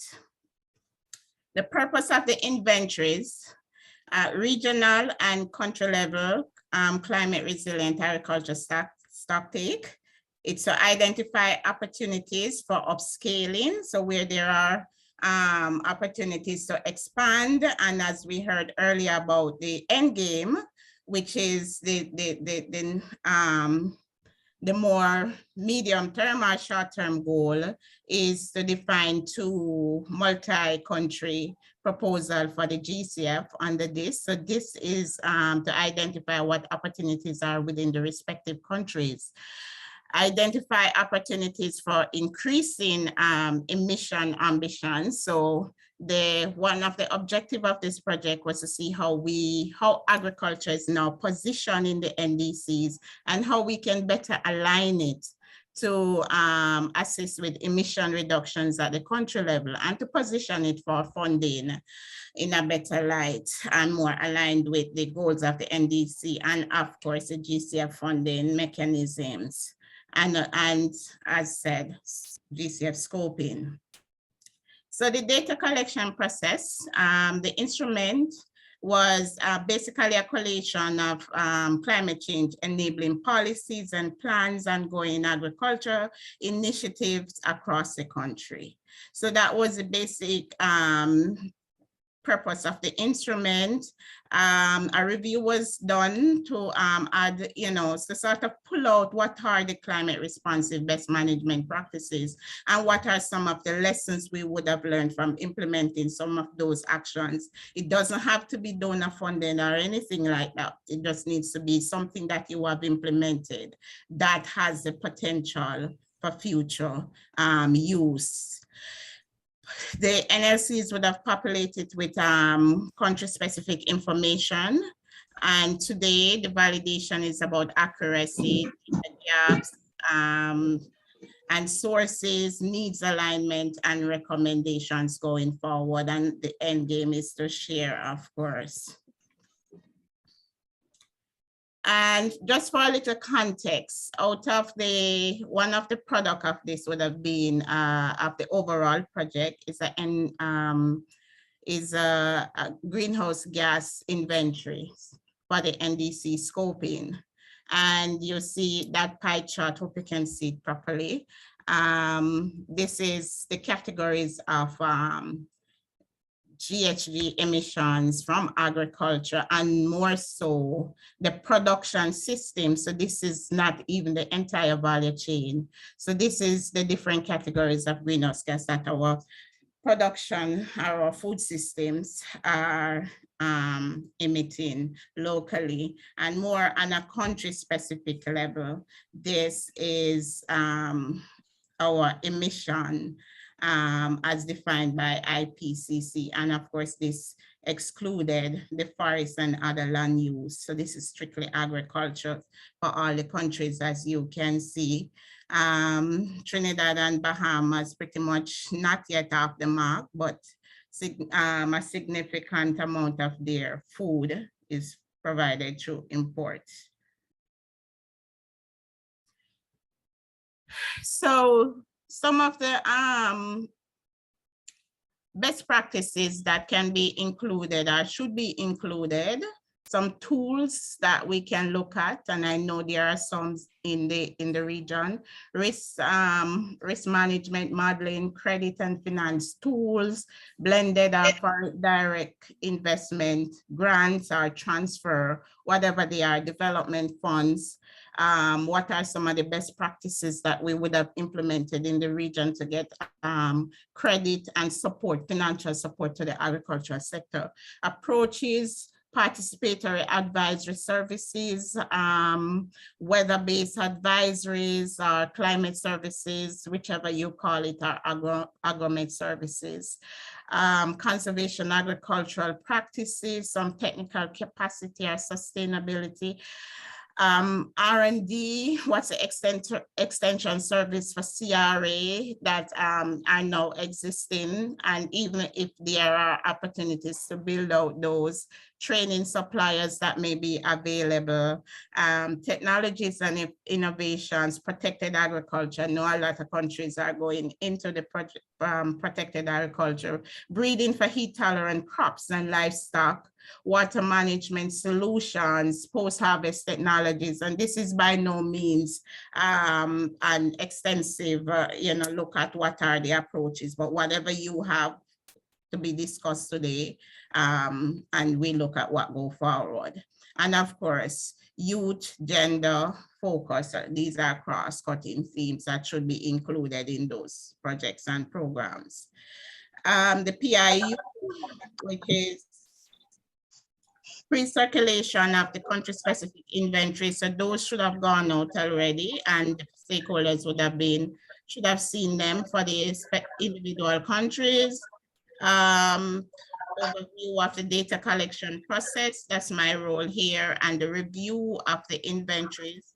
The NLCs in the breakout room will take you through a review of what they have put together, and we have a specific feedback sheet to take your feedback throughout that session. I think we'll use 30 minutes for that.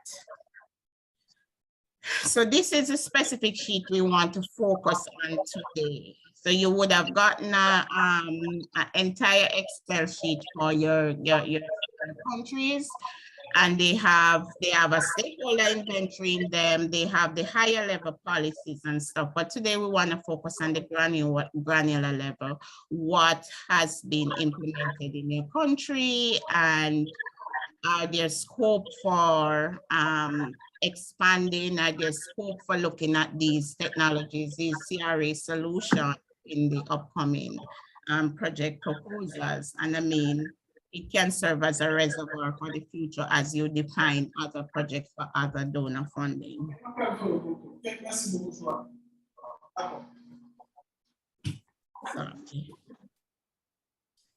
So this is the criteria sheet. I am hoping that you would have had this sheet before, and on it, the instructions is that from the list that is in your group, you may add, you may subtract, depending on, the usefulness or the applicability to CRA, or the potential to, have some of in the table there, you look at CSA intervention, adaptations objective, what was the clear mitigation objective, and of course, is it aligned with any of the sustainable development goal that your country is tracking.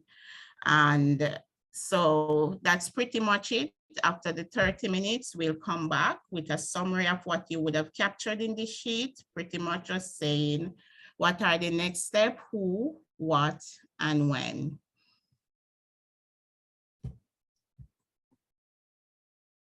Should I stop share? Yeah, Diane, if we're ready to move into breakout sessions, certainly. Are you ready to go into that, Diane? Yes, breakout sessions now. Okay, thank you. Just one question, Diane. Yeah. Is it possible for you to send that presentation to the NLCs? If I can send it now? Yes, for reference. Yes, I'll do that. in a second. That's the only question. So in the meantime, we can start assigning persons to your country group, and if for some reason there is an issue, please let us know. So all rooms are open, so persons can get in now.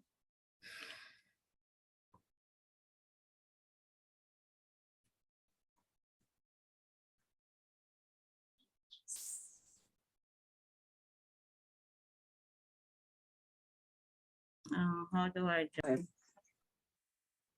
All right, okay, so thanks everyone, and I know some of you, that half hour flew by, but we are on a bit of a time constraint, so our apologies for pulling you out. Okay, so Diane, I will then hand over back to you for some feedback from some of the countries. I don't know that, so this session is going to then end at 1:40, so which is in 25 minutes. Okay. So Diane, I'm going to leave it to you to maybe, I don't know if everyone is going to get a chance to present, but I will hand it over to you now. Okay, so should we go in alphabetical order and give everybody 3 minutes? Would I get 3 9 27? Oh, so you have less than 3 minutes. So we go back in alphabetical order. Bahamas. Hi, everyone. In our group, we went through our projects, inventory and updated statuses of those projects. Also through stakeholders, we're missing a few that can be added there.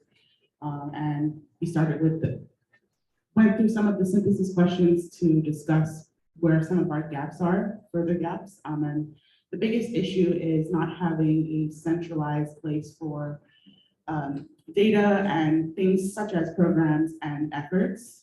We discussed, that there is this duplication going on here. So we recognize the need, echoing what Haiti had said earlier, for this central place where we can all kind of, as practitioners in the field, to see what everyone else is doing and help strengthen further efforts. So that's as far as we got until you all kicked us out of the breakout room. Okay. All right, thank you, Ebony. Belize.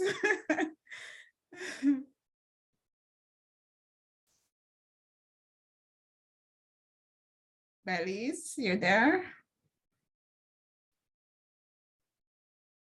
No? Dominica?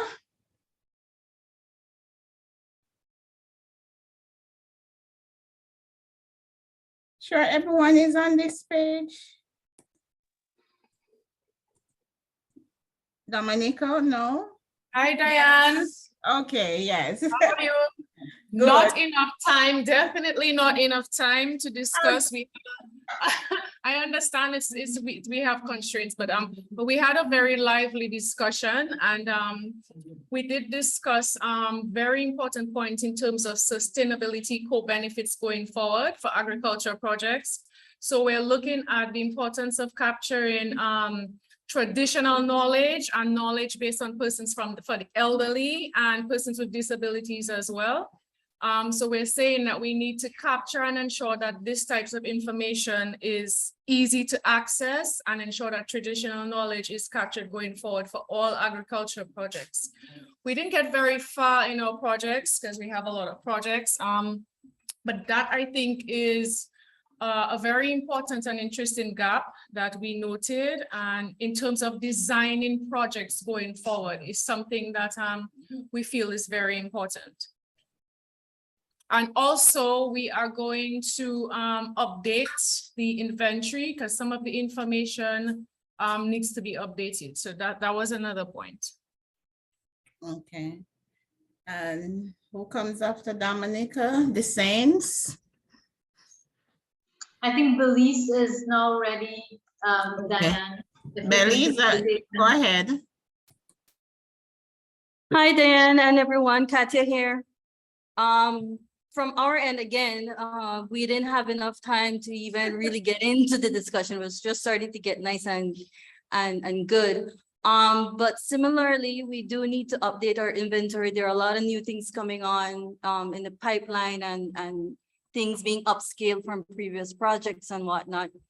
And we have some key stakeholders not with us today, who would be the persons who would be able to help with the validation of some of these projects that we have.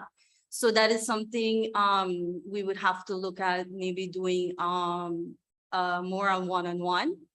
So, but from the discussion that we had here, one of the things that we're noticing is that most of the projects, especially from the ministry, as they noted, is that the climate smart, mitigation, adaptation, all of these things are being built already into their projects. So they're very cross-cutting in that sense, which is a good thing. So one of the questions that I was going to pose just when we got called back is how gender and vulnerable groups are being incorporated into these projects as well. So there's a lot more discussion that would need to take place.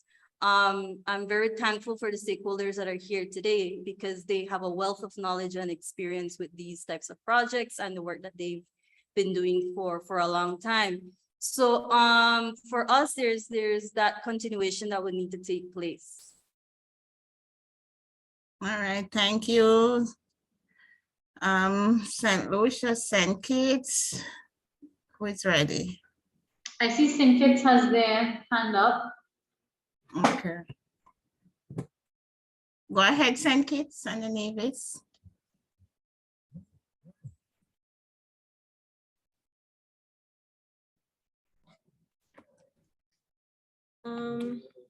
Hi everyone.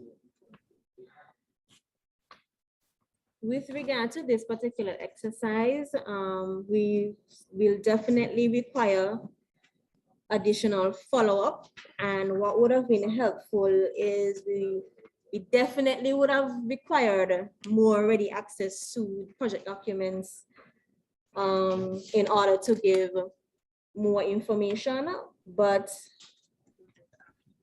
we will get that done subsequently. So we focus on the Jeff IUCN project, improving environmental management through sustainable land management in St. Kitts and Nevis. In terms of the CSA intervention, this would cover land recovery, reforestation, and water security aspects. The clear adaptation objective is to reduce the level of erosion with regard to forests.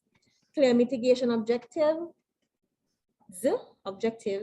management practices, integrating indigenous and innovative practices. In terms of the sustainable development co-benefit, we just identified those SDGs which are related to this particular exercise, and they are number 2, 8, 11, 13, and 15. Thank you. All right, thank you, St. Lucia. Oh, you're all together? Hi, good afternoon. We are not, St. Kitts is not finished as yet. Okay. Okay, as relates to one of the other projects, addressing the water energy nexus in the agricultural sector. This project is being a regional project which is being executed in St. Kitts, Nevis, Antigua and Barbados, and Jamaica. The clear interventions here is water harvesting, solar energy, and our renewable energy uses, irrigation and mulching techniques being incorporated into the project, water harvesting, smart agriculture, and renewable energy. Being, the clear adaptation objectives are increase yields, increasing year-round production, and better crop management throughout. Clear mitigation, again, addressing the heat stress, the production levels, and the seasonality of the production. The sustainable development goals they are addressing are 1, 2, 6, 7, 11, and 13. Thank you. Thank you. We have 2 more. Just to complement what Ian just presented, there's a project related, it's called Enhancing Climate Resilience of Agriculture, of the agricultural sector by improving water management strategies of smallholder farmers against climate risks in St. Kitts and Nevis. It's called Climate Smart Agriculture Project. And I must say that IICA is deeply involved in that project. They're part of the working group. Basically addresses exactly what Ian spoke about, but more importantly, it has to do with, of course, water management to ensure that farmers can get water for irrigation. It includes also looking at the catchment areas and so on and so forth. CARI is also involved in that project because CARI brings to the table the issue of research that has been done with regards to crops and including tree crops, fruit crops, and as well as vegetables that can be tolerant to in dealing with the mitigation aspect of agriculture and water management in the Federation. So I do not want to add any more because it basically complements my predecessors before me. Yeah. Thank you. Wendy, can we get the rest of your time? Thank you. Yes, so we did subgroups, so everyone was reported except one table, so they will follow up after and we'll provide more information. Thank you. All right, St. Lucia. St. Vincent. No, but hi, morning. Who is morning? St. Lucia or St. Vincent? Okay, good afternoon, St. Lucia reporting. We just started listing some of the major projects. We didn't have enough time, but we were told that there's a NAP progress report near finalization, which would give important status reports on most of the SASAPs that were included in the NAP process for 2018 to 28. So we will update along with some other reference documents accordingly. Thank you. All right. Okay. Thank you, St. Lucia. St. Vincent. Hi, good afternoon. Good afternoon. Basically did a review of the documentation that was presented. There was some feedback based on legislation and documents that would be provided at a later date. So during our note-taking process, there was some interesting feedback in terms of gaps and deficiencies as well, which we would update as we continue to work on the inventory going forward. All right, thank you. That's Garnet, right? Yes. All right, thank you. That's what we want to do to ensure that we have the best document that is useful to everyone. Suriname, am I leaving out anyone? Suriname? Yes, good afternoon, everybody. For Suriname, it's almost the same as St. Lucia. We have to update our inventories, and we're trying to get the information as soon as possible to get back to you. Right, okay. As long as we focus on those strategies and so that can be replicated, expanded as we move forward as a region. Trinidad, did I miss anybody else? Did I go through 9 already? Trinidad? Trinidad. Okay, hi, good afternoon, everyone. Shana Prevo here. It was a good discussion, brief, but very good. We started looking at the list, but the conversation happened organically, and there was a focus on projects related to soil erosion, soil management, stakeholder engagement, and looking at models of engaging stakeholders at the community level, which might be interesting or could be interesting for scale up. We also had presentations on projects being done by the NRWPTT, the National Rural Women's Producers of Trinidad and Tobago, on business, what they're currently doing with respect to business acceleration. And there was also mention of combining projects with respect to climate change and agriculture, and the key things that are important to farmers, which is at least in Trinidad and Tobago, velocity, finding markets, sustainable livelihoods. So how can we combine these things? The inventory itself is a work in progress. It's a good start, but I think there are a lot of projects in Trinidad and Tobago, and I think this is not just a half hour or an hour event. It's something that we need to market as it's going to take time to build this up. At least for a country like Trinidad, with a lot of NGOs are doing take time. So I think if anybody else has anything to add, no, yeah, okay. I think that's it for Trinidad. But good discussion was had. Did I leave out any country by chance? No? Okay, thank you. Oh, Haiti. Yes, I saw that you forgot Haiti, right? Haiti is my favorite country. Okay, thank you. So for our inventory, we come up with at least 12 projects that cover several aspects of the climate change. I'll get one focus on sustainable agriculture program. So due to the lack of time, we don't have to complete this sheet. We will work on it and then send it to you with full information.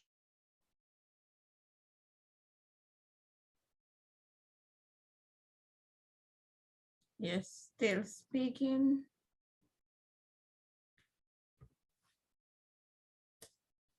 Telford, are you still there?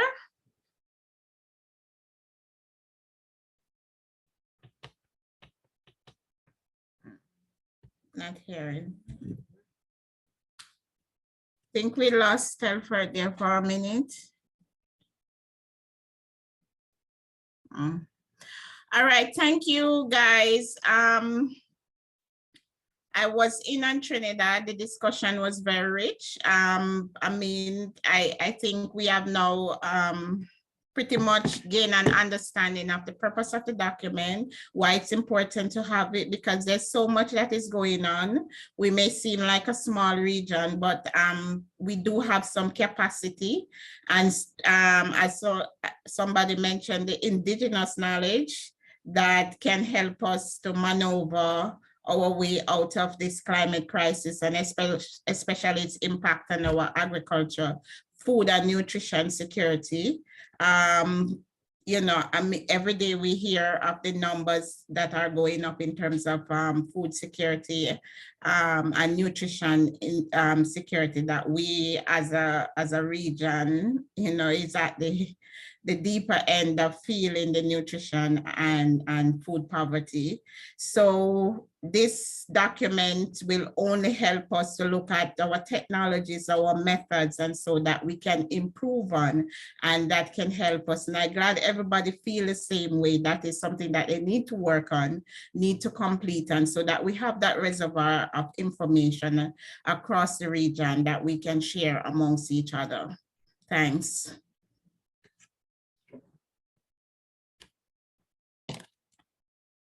Thank you, Diane. I'm going to pause for any questions right now. I know we all spoke about representing the individual countries, but are there any questions for right now before we start wrapping up?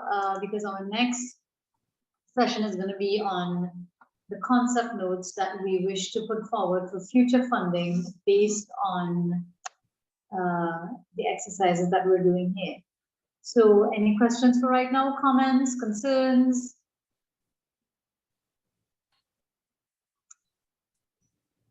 Okay, so thank you for that. And we go to our next portion here, which is our concept notes. So just a reminder to kind of, you know, again, put things in context. The GCF serves the countries, right? So and this is just kind of like everyone, or remind everyone know how it works, and you know, just to kind of contextualize and make something clear here, that the GCF serves the countries. So each country decides what it wants to prioritize in terms of projects that they would like funded. So as of right now, many countries are actually in the process of developing their country program for the GCF. And so it's important that the agriculture sector stakeholders really participate, like you are doing now, in the process of defining these priorities. And this is very important because once these are defined and your priorities are really brought to the front, and the sector then, the ag sector in the Caribbean will have access to, or can gain access to technical and financial resources to really prioritize and respond to those needs and priorities. So, you know, just to kind of remind you guys that the GCF actually serves the country. So processes and consultations and events like this help to prioritize the projects that you and your country need funding for. And then we take that information, we then put it towards the concept notes, which Nikhila is going to speak about. And then this goes forward for the GCF so that we can get funding and technical support to prioritize these projects that you would have brought to the forefront. So, you know, please don't think that this is just another engagement and where is this going to go? This is actually going to go, what we're doing here, this process goes towards, you know, one of the steps is to make known what priorities your country needs assistance with. And then that then rolls up into the concept note, which then goes forward for further funding so that we can make these projects a reality and have them manifest not only in your country, but of course in the Caribbean region. So I just wanted to kind of remind you of that. So on that note, Nikhila is going to speak a little bit about what our concept notes are going to be like. So our concept notes now are everything that we would have done in this project. Remember, this is a readiness project. So all the information that we've collected, all the consultations that we would have done, such as this, and then the data collection for the stakeholder guidelines and the national inventories, and then as Kelly would have mentioned earlier on, the barrier analysis, the NDC analysis, all of these things would now, we're going to take the information collected from these activities, along with other consultations with your country's NDA, the NDC focal points, the governance committee members, and we're going to, each of the consultants are then going to speak with you to determine what priorities your country has. And then that now we're going to take, and then we're going to roll that up into the concept notes, which we're going to put forward for future funding. So the concept notes are super important because that is what is really the essence of everything that we're doing, including today's consultation with you. So Nikhila is going to speak a little bit about the concept notes that we are going to seek to put forward to the GCF for further funding. This is a work in progress. It is by no means final. Everything, again, like I said, everything that we're doing is going to go into this. So this is just a kind of shell that we're going to populate using the information we collected and the data collected. So I go to Nikhila. Nikhila, all yours. Okay, thank you, Shalini, and hello again, everybody. So as Shalini would have mentioned, a component of this is the development of some concept notes to put forward, and I know a lot of us looking for a lot of action on the ground, and this is where now this is leading to in terms of developing those projects. But more so, we want the feedback, the involvement of the countries so that we ensure that we capture the priority areas in these projects. So for this, it's really a huge idea. It might be a little complex, and as such, I'll try to simplify it as best I can. So basically, just to try and put it in context in terms of the agriculture sector, we know already that a lot of the average size farms is pretty small within the region, except maybe for the bigger mainland countries like Belize, Suriname, Guyana, possibly Jamaica, Trinidad. But in the other islands, we tend to have, you know, small acreages. We tend to have large percentage, well, most of the crops are grown in the soil, and as such, that is a key resource input for agriculture production. We have the issue that not a large number of farms are irrigated, and it has been shown that up to 30% of degraded soils are in the Caribbean. So just to bring that little agriculture context for the region there.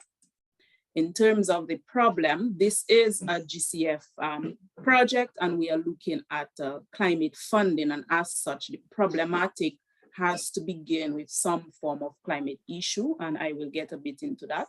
So in terms of the problem we are seeing, we're viewing it on the 9 countries who are currently part of this project, and we're envisioning up to about 70,000 farmers in all these countries are highly vulnerable to the impacts of climate change, particularly hydrometeorological hazards. And we have the issue of water insecurity. We have the issue of soil health, and we have an opportunity there for further carbon sequestration. We have the threats on livelihoods. We also have the issue of food and nutrition security. So the big objective there is to help increase the resilience to climate change, as we normally speak of. And as I said, this is a climate fund, and as such, that should stem from a climate problem. And we are looking to address that on the most vulnerable farmers within the region in the 9 countries to strengthen their capacity. And we are looking at both the public and private sector. And through that, we want to increase the engagement of the private sector there, as one of the things coming out is that we need an increased presence of the private sector and the support from them there, and also support communities in adapting to climate change.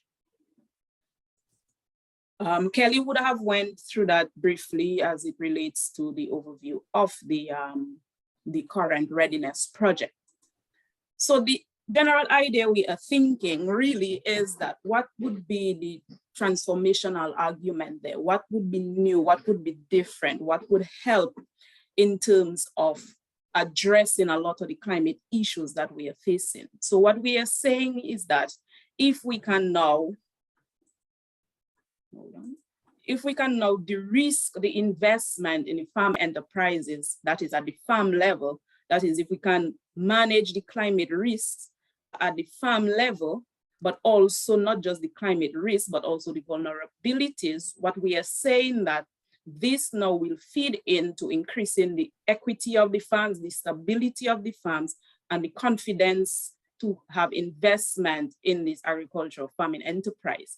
And we are saying that once that occurs, that you have farm stability, you have increased equity, we are saying that these farms can now leverage investments for security and for business continuity by accessing better financing. And we are looking at both the public and the private relations there. I will go a bit in more detail there. This is just the summary of it there quickly.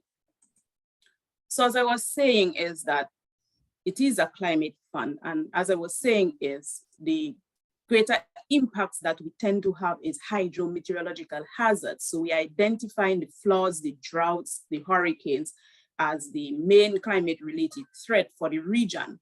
And we are saying while this is seeking climate funding, this is not the only issue that is faced in the region. We also have this high level of various vulnerabilities there. This does not encompass everything, we're just highlighting some.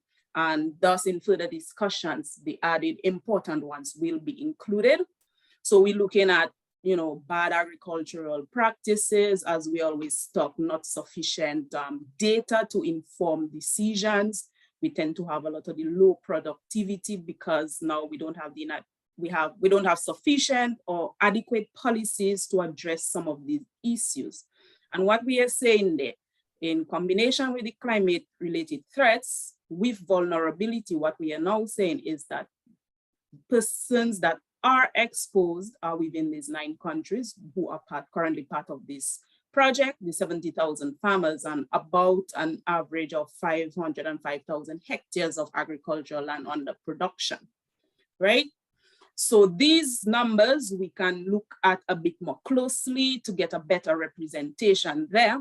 But what we are saying in essence, and from what we have been seeing coming out of the results of this current readiness project, is that the main areas requiring great attention is water and soil management, which are the key production inputs in the region.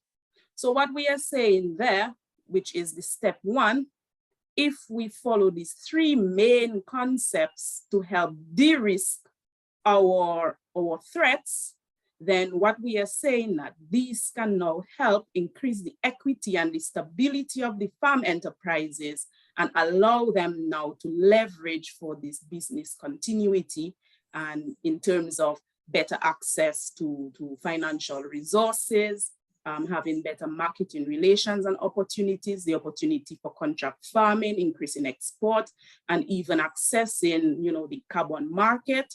And, when you have a stable enterprise, a good brand, then you will get better investments or better opportunities for investments there.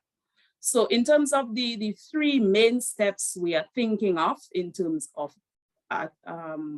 de-risking and addressing the climate risk and the vulnerabilities there, we are saying that if we use a soil and water centric approach, and these I will go a little bit in more detail on some of the main activities and the thinking for those. So we're saying if we take a soil and agroecological approach, but with a soil and water centric management there, in addition to that, we're looking at sustainable resource use optimization with a focus on the water management and food loss reduction in combination now with the natural capital valuation information with a focus, which this is one of the key transformational aspects there that will be part of that, is using the soil health card as an asset for the farm to now leverage in terms of getting access, using that as an asset to access finances, whether it's in the credit unions, the agricultural banks.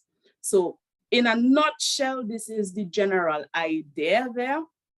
So I will just go into it in a bit more detail. So in terms of the agroecological component to address the de-risking, which is the water management and the soil management, what we are saying that these now will be informed by the climate information systems, agroecological zoning, and some of the main activities we are seeking under the soil management is looking at the development of a climate resilient soil health policy. And this will be one of the transformational areas there in terms of bringing that in. One of the key areas coming out of the readiness information and coming out is that we need to also take a closer look, not just fertilization, but more so the use of the nitrogenous fertilizers. This has come out as a key issue in the region, and it is something that we need to take a closer look at. And of course, we will look at the various required soil conservation measures, and as well as going into the agrochemicals, how we can reduce the use of those as it relates to, pollution and GHG gases and so on. In terms of the water management, the key areas we're looking at is energy and efficiency, as well as the cost effectiveness. But more so, one of the key areas is the governance, that relationship between the supplier, this user relations, and also the relationship in terms of the access of water by the farmers when required. We're looking at the water smart agriculture and on-farm technologies that could be affordable, accessible to the farmers, because the key areas, as I would have mentioned, is water and the soil management are what are the key areas that have come out requiring added attention there. In terms of the sustainable resource use optimization, we want to focus on food loss management as it relates to the quantity, both quantity and quality. So we want to look at the harvesting and post-harvesting actions there to help reduce on food loss. Also, we want to look at method of storage, how you store to increase this shelf life of the produce, and also take into consideration agro-processing, Also, we want to look at packaging, how we can reduce on those plastics and those sorts of packaging material that is not in line in terms of, how do we put it, pollution and sustainable agriculture. So in terms of the waste management, again, one of the transformational areas we are looking into is having that waste audit, so we are able to identify at the various levels of the agri-food system where that inefficiency is and how we can now address that to help reduce, minimize our waste. Also, one of the ideas that we have is this meal, and I will get to that towards the end, is how now we can develop this sort of business opportunity where we change the waste into useful input or some useful business within the system. In terms of the natural capital, the key areas for us there is the health scorecard. And the idea of the health scorecard is using that now as an asset. So the farmers will do measurement of the soil health, mapping of the soil health, and have these data information systems. And we can also have this valuation system for soil health. And what we want, the idea behind that is how we now can use a farmer's soil health card as an asset for him to access finances for the credit unions. And so that is one of the key paradigm shifts for us there, is how we now can put in this climate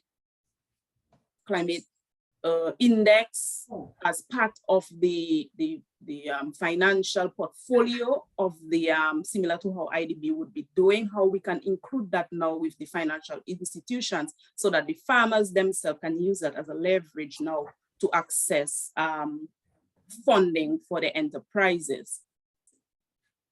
So just to put it a little more simply, so what we are in essence, we are saying is that if we, through these three agroecological, sustainable resource use optimization, natural capital valuation, through these three approaches, if we can use that to de-risk or to manage the climate risk, the vulnerabilities there, then we are saying that this now will feed into increasing the equity and the stability of the farm enterprises, for which now they can use that now to leverage for business continuity, access to financial resources, and building their brand, making them more suitable for investment opportunities there, potentially for increasing exports and so on.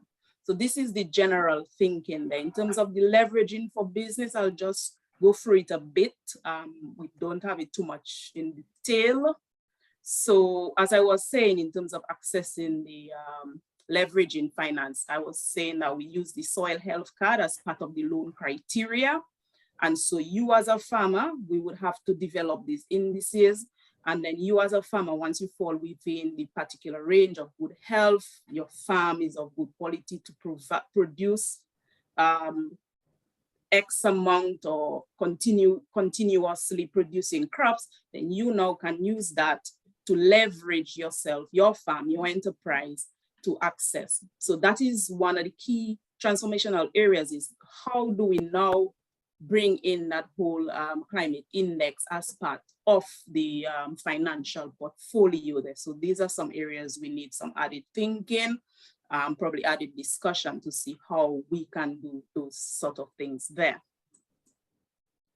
In terms of the opportunities for investment, one of the key areas, as I mentioned, we want to have greater involvement of the private sector. But for this component, we are looking at both private and public sector. And this area focuses more on the waste to resource, how we now can, because a lot of waste is being produced, both through food loss, both through post-harvesting, after cultivation, those sorts of things. We do have a lot of food waste after persons would have purchased it along the agri-food system. And so there is a business opportunity there now. And I will go into the meal it sounds like food. I will just give a little explanation of the idea behind that. So creating that business opportunity where we change waste into resources and keep it within the system there. So the meal, while it sounds as food, the idea there is a mobile exchange agri-produce link. And in essence, it is more of a subscription-based service where you would collect food scraps and you turn that into the agricultural produce or the input and to grow our own sustainable agriculture system. And what we are saying is that once you are part of the system, there is the opportunity for some form of discount. So say, for example, if you put in your waste into the system to the farmer to reuse on his farm, then you have the opportunity that when you buy back through the system, to receive some form of discount because you know putting in your waste there. And same with the farmer, he is using the waste there, and thus when you're selling your produce, you could get, you know, an increased an incentive or something for that sort for being in that system there. So this is just the general thinking of it. So just to get a bit more there. So basically, if you are one of these farmers there, the contract farmer, you are part of the whole subscription, but you will also have persons who will not be part, but however, they are the ones the farmers would buy back from, and also you'll get that incentive for putting in your waste into the system. And persons who would have been in that system taking back the waste and turning it into useful inputs, then you have that opportunity to lower your cost of production. I know now a lot of people want to go into the switching into the organic farming, and that will create a great opportunity now that you will have available these resources to put into your organic farming. So in essence, this is the general idea there. And what we are saying, it is an opportunity to have both the public and private sector in this system. Also, it has the opportunity for contractual arrangements, because if a farm is stable, if it's consistent, then persons will take more of a chance to contract that particular farmer to produce. It has the buyback and the discount in it. It also, in terms of food, you can trust and lead to some behavioral change as it relates to the type of food we eat, because we'll be collecting, this system will allow for the tracing of your food, the collecting of the information there, and as such, you will get a better idea of where your food is coming from, how it is being produced. And at the same time, it will allow us for various data collection as it relates to carbon sequestration and other farming activities, and the whole idea of the climate adaptation. Just some light stuff there in terms of the key objectives. We are looking at it helping in terms of economic sustainability and opportunities, business opportunities there, strengthening the women in leadership there as well. There will be increased roles for women in that there. Bringing that in, we have a greater opportunity to have chemical-free produce and products, the opportunity to sequester even more carbon, rekindle community pride, and it has this whole social aspect to it. So these are the key things, key thinking there. So just to bring it all together, I hope I have not confused anybody too much. It is really a general idea where we try to bring in the whole idea that the main impacts in terms of the climate is hydrometeorological hazards, but also not forgetting all the vulnerabilities that exist there, and the de-risking that now, and with the focus on water, looking the main transformational area would be developing that climate smart health policy, and also bringing in that whole meal system, and where you could use now your soil health card as a leverage to access business opportunities there. So these are that was the general thinking that we have, and we just wanted to share that with you. It definitely does not include everything. And as such, this is where now the discussion will open with the countries to ensure that we now capture the key areas of importance and of priority for them. So with that, I say thank you very much. Thank you very much, Nicalia. I pause for any reactions, comments, and once again, this is not set in stone. This is a shell that we are hoping to fill in, tweak, based on your feedback. And of course, this is going to fully flesh this out. We do have a consultant on board, and it's going to take some rounds of consultations with each of the countries, stakeholders in each of the countries, to ensure that we capture all the priorities, not just per country, but in terms of the Caribbean region as a whole. So would anyone care to volunteer some feedback? Or I see a question: has the meal concept been introduced or modeled anywhere in the region? Nicalia? Not at the moment. It has not. It is an idea that we have had for a little while. And we thought that this is an opportunity now to rope it in there. So this is one of the key transformational and paradigm shifts there for us in terms of bringing it into this GCF projects. And then also a reminder that what we did in the early session this morning of the stakeholder guidelines validation, that is going to then feed into how we engage with stakeholders for this project and of course other projects.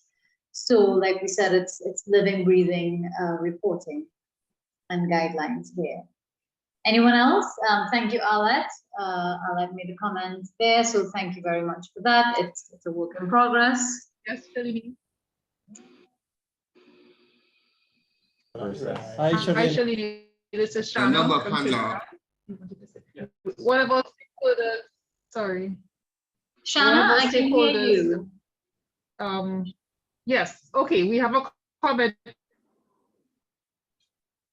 We have a comment from one of our stakeholders.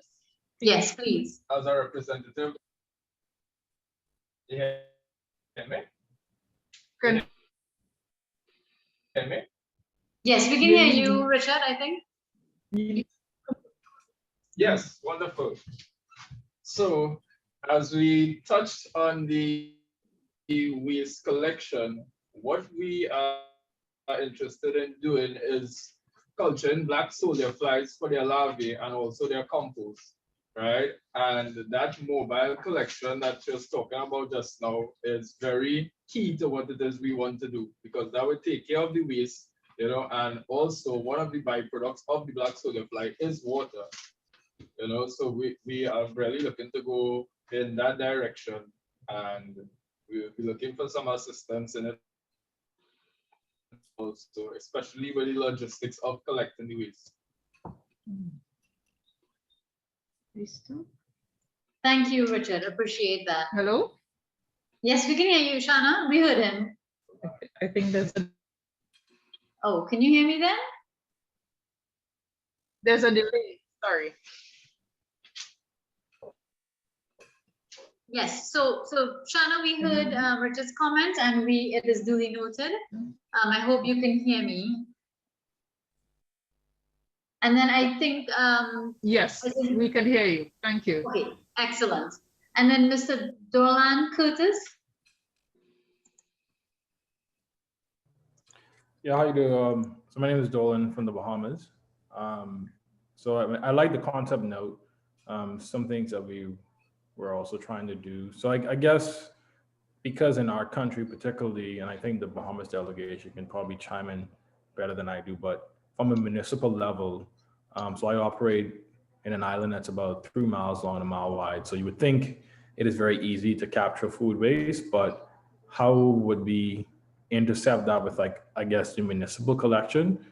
Because I think for some countries, I know I think our real property tax actually goes into public collection of food waste, or well, solid waste in general. So I don't know if there's any synergies to kind of help to enhance that current system, especially with the logistics of, we have a single stream waste collection in the Bahamas. So I'm just trying to see if there are ways to strategize around that with the region, if you all have similar things where they may not be segregation programs at the source for getting food waste out of the municipal waste stream. Yeah. great input there, Dorlan. As this is a concept, I think that is where now we require that engagement with the project countries to get some feedback, to get some better understanding of how things work in the countries, as we will know operate a bit differently. And so I think to further develop this, one of the critical areas now is to bring in the stakeholders from these countries to provide that input there so we can capture what is of priority for them and what can work, what is possible. Thank you. And I guess a follow-up as sorry. No, that's okay. Thank you, Dorlan. Will it be possible to then email the follow-up question to us so that we can ensure that we do take into account your feedback and then answer any questions you may have? Dorlan, thank you. And the St. Lucia delegation, and then Mr. Ramgopal. So St. Lucia delegation. Afternoon, everybody. Dean Avril here. Just quickly, thanks, Nikki, for the presentation. I like the level of analysis that went into, developing a strategic model that can lead to us sort of incentivizing best practices in agriculture. Just one question: do you see us being able to add other levels other than just soil monitoring, possibly later on as part of the process, again, to incentivize those best practices that we want to see propagated? The other thing too is it's important for us to be able to align properly the other agencies and other stakeholders involved, particularly with financing of these types of technologies and initiatives that we want to see happen.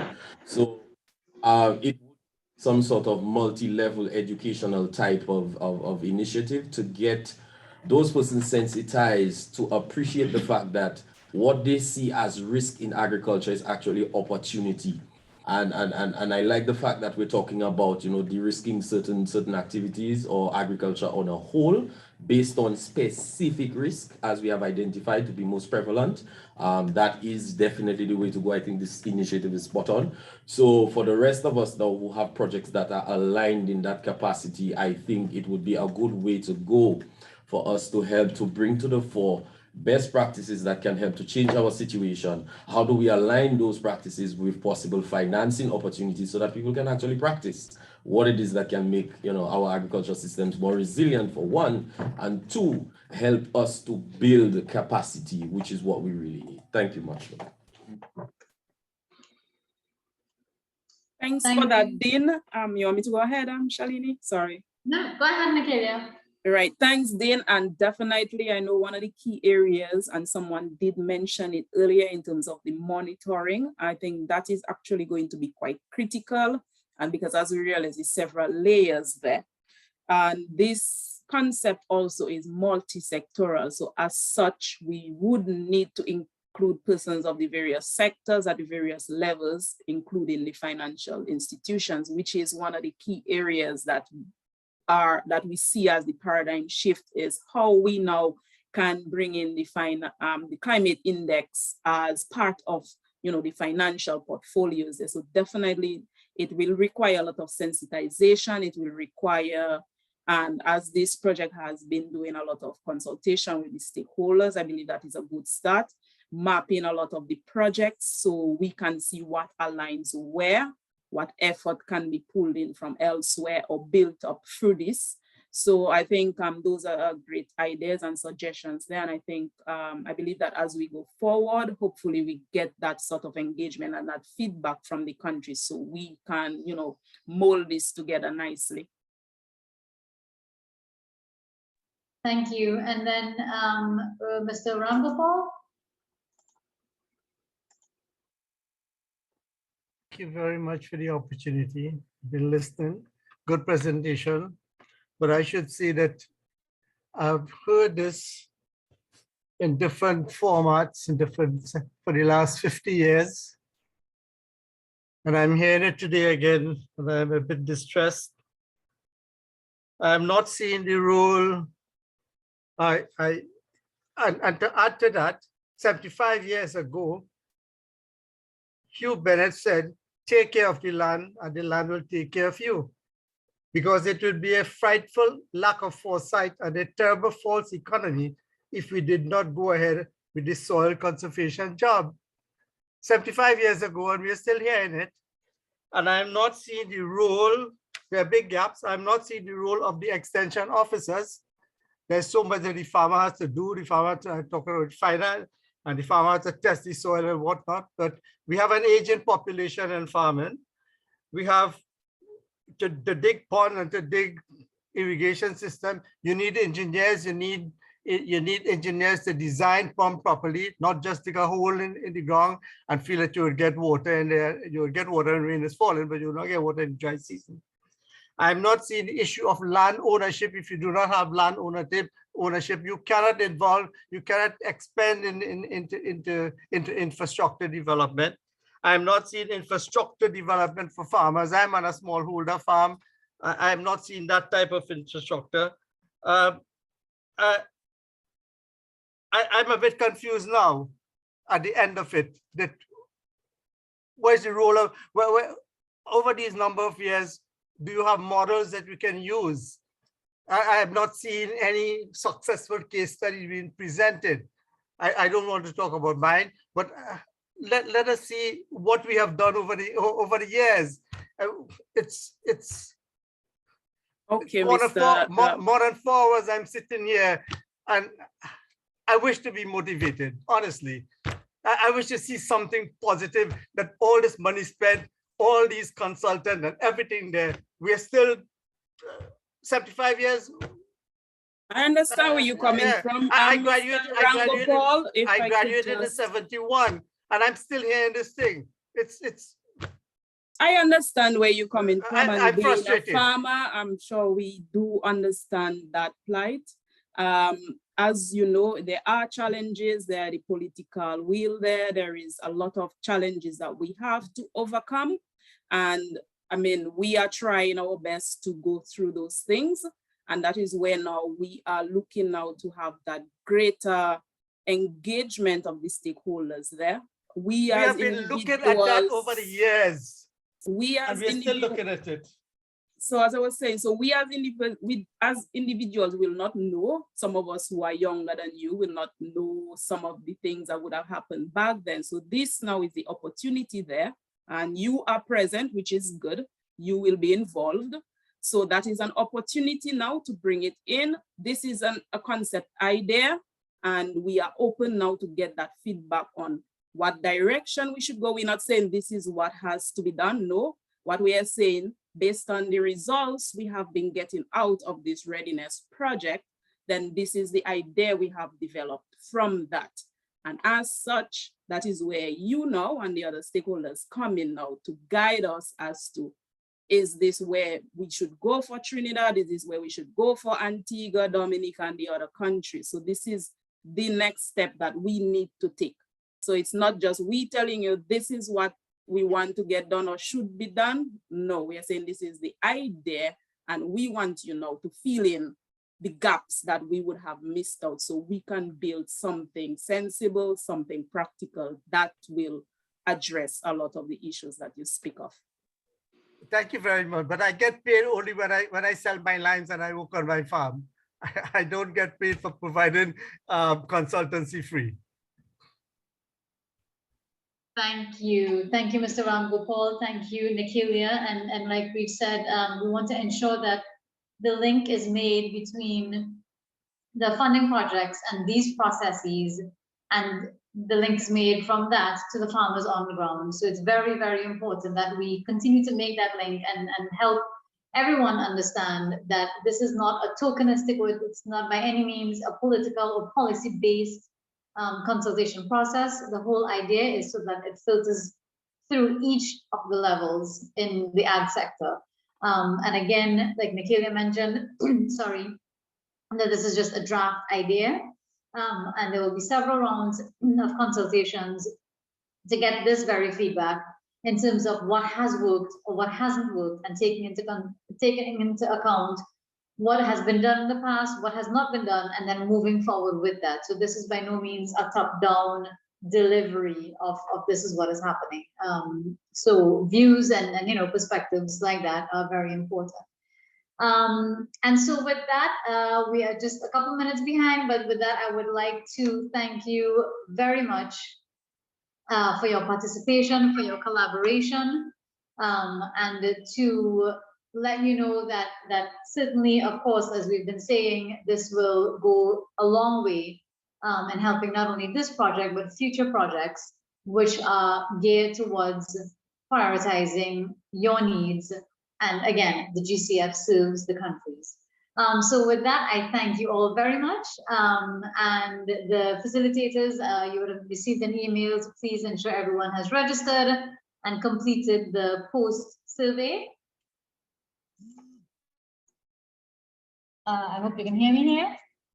Ensure everyone is registered and completed the post surveys, and then send that to us, as well as the notes from your sessions. If there are any closing remarks, feel free to air them now. If not, do know that this is not just a one-off consultation, but we will continue to engage you as we move forward. A big thank you once again, everyone. Please feel free to stay back in the offices or online. I'm not sure if we can have the session open for a few more minutes. Please do feel free to communicate, network, and we will keep in touch very soon. Thank you, everyone, again, and have a great evening.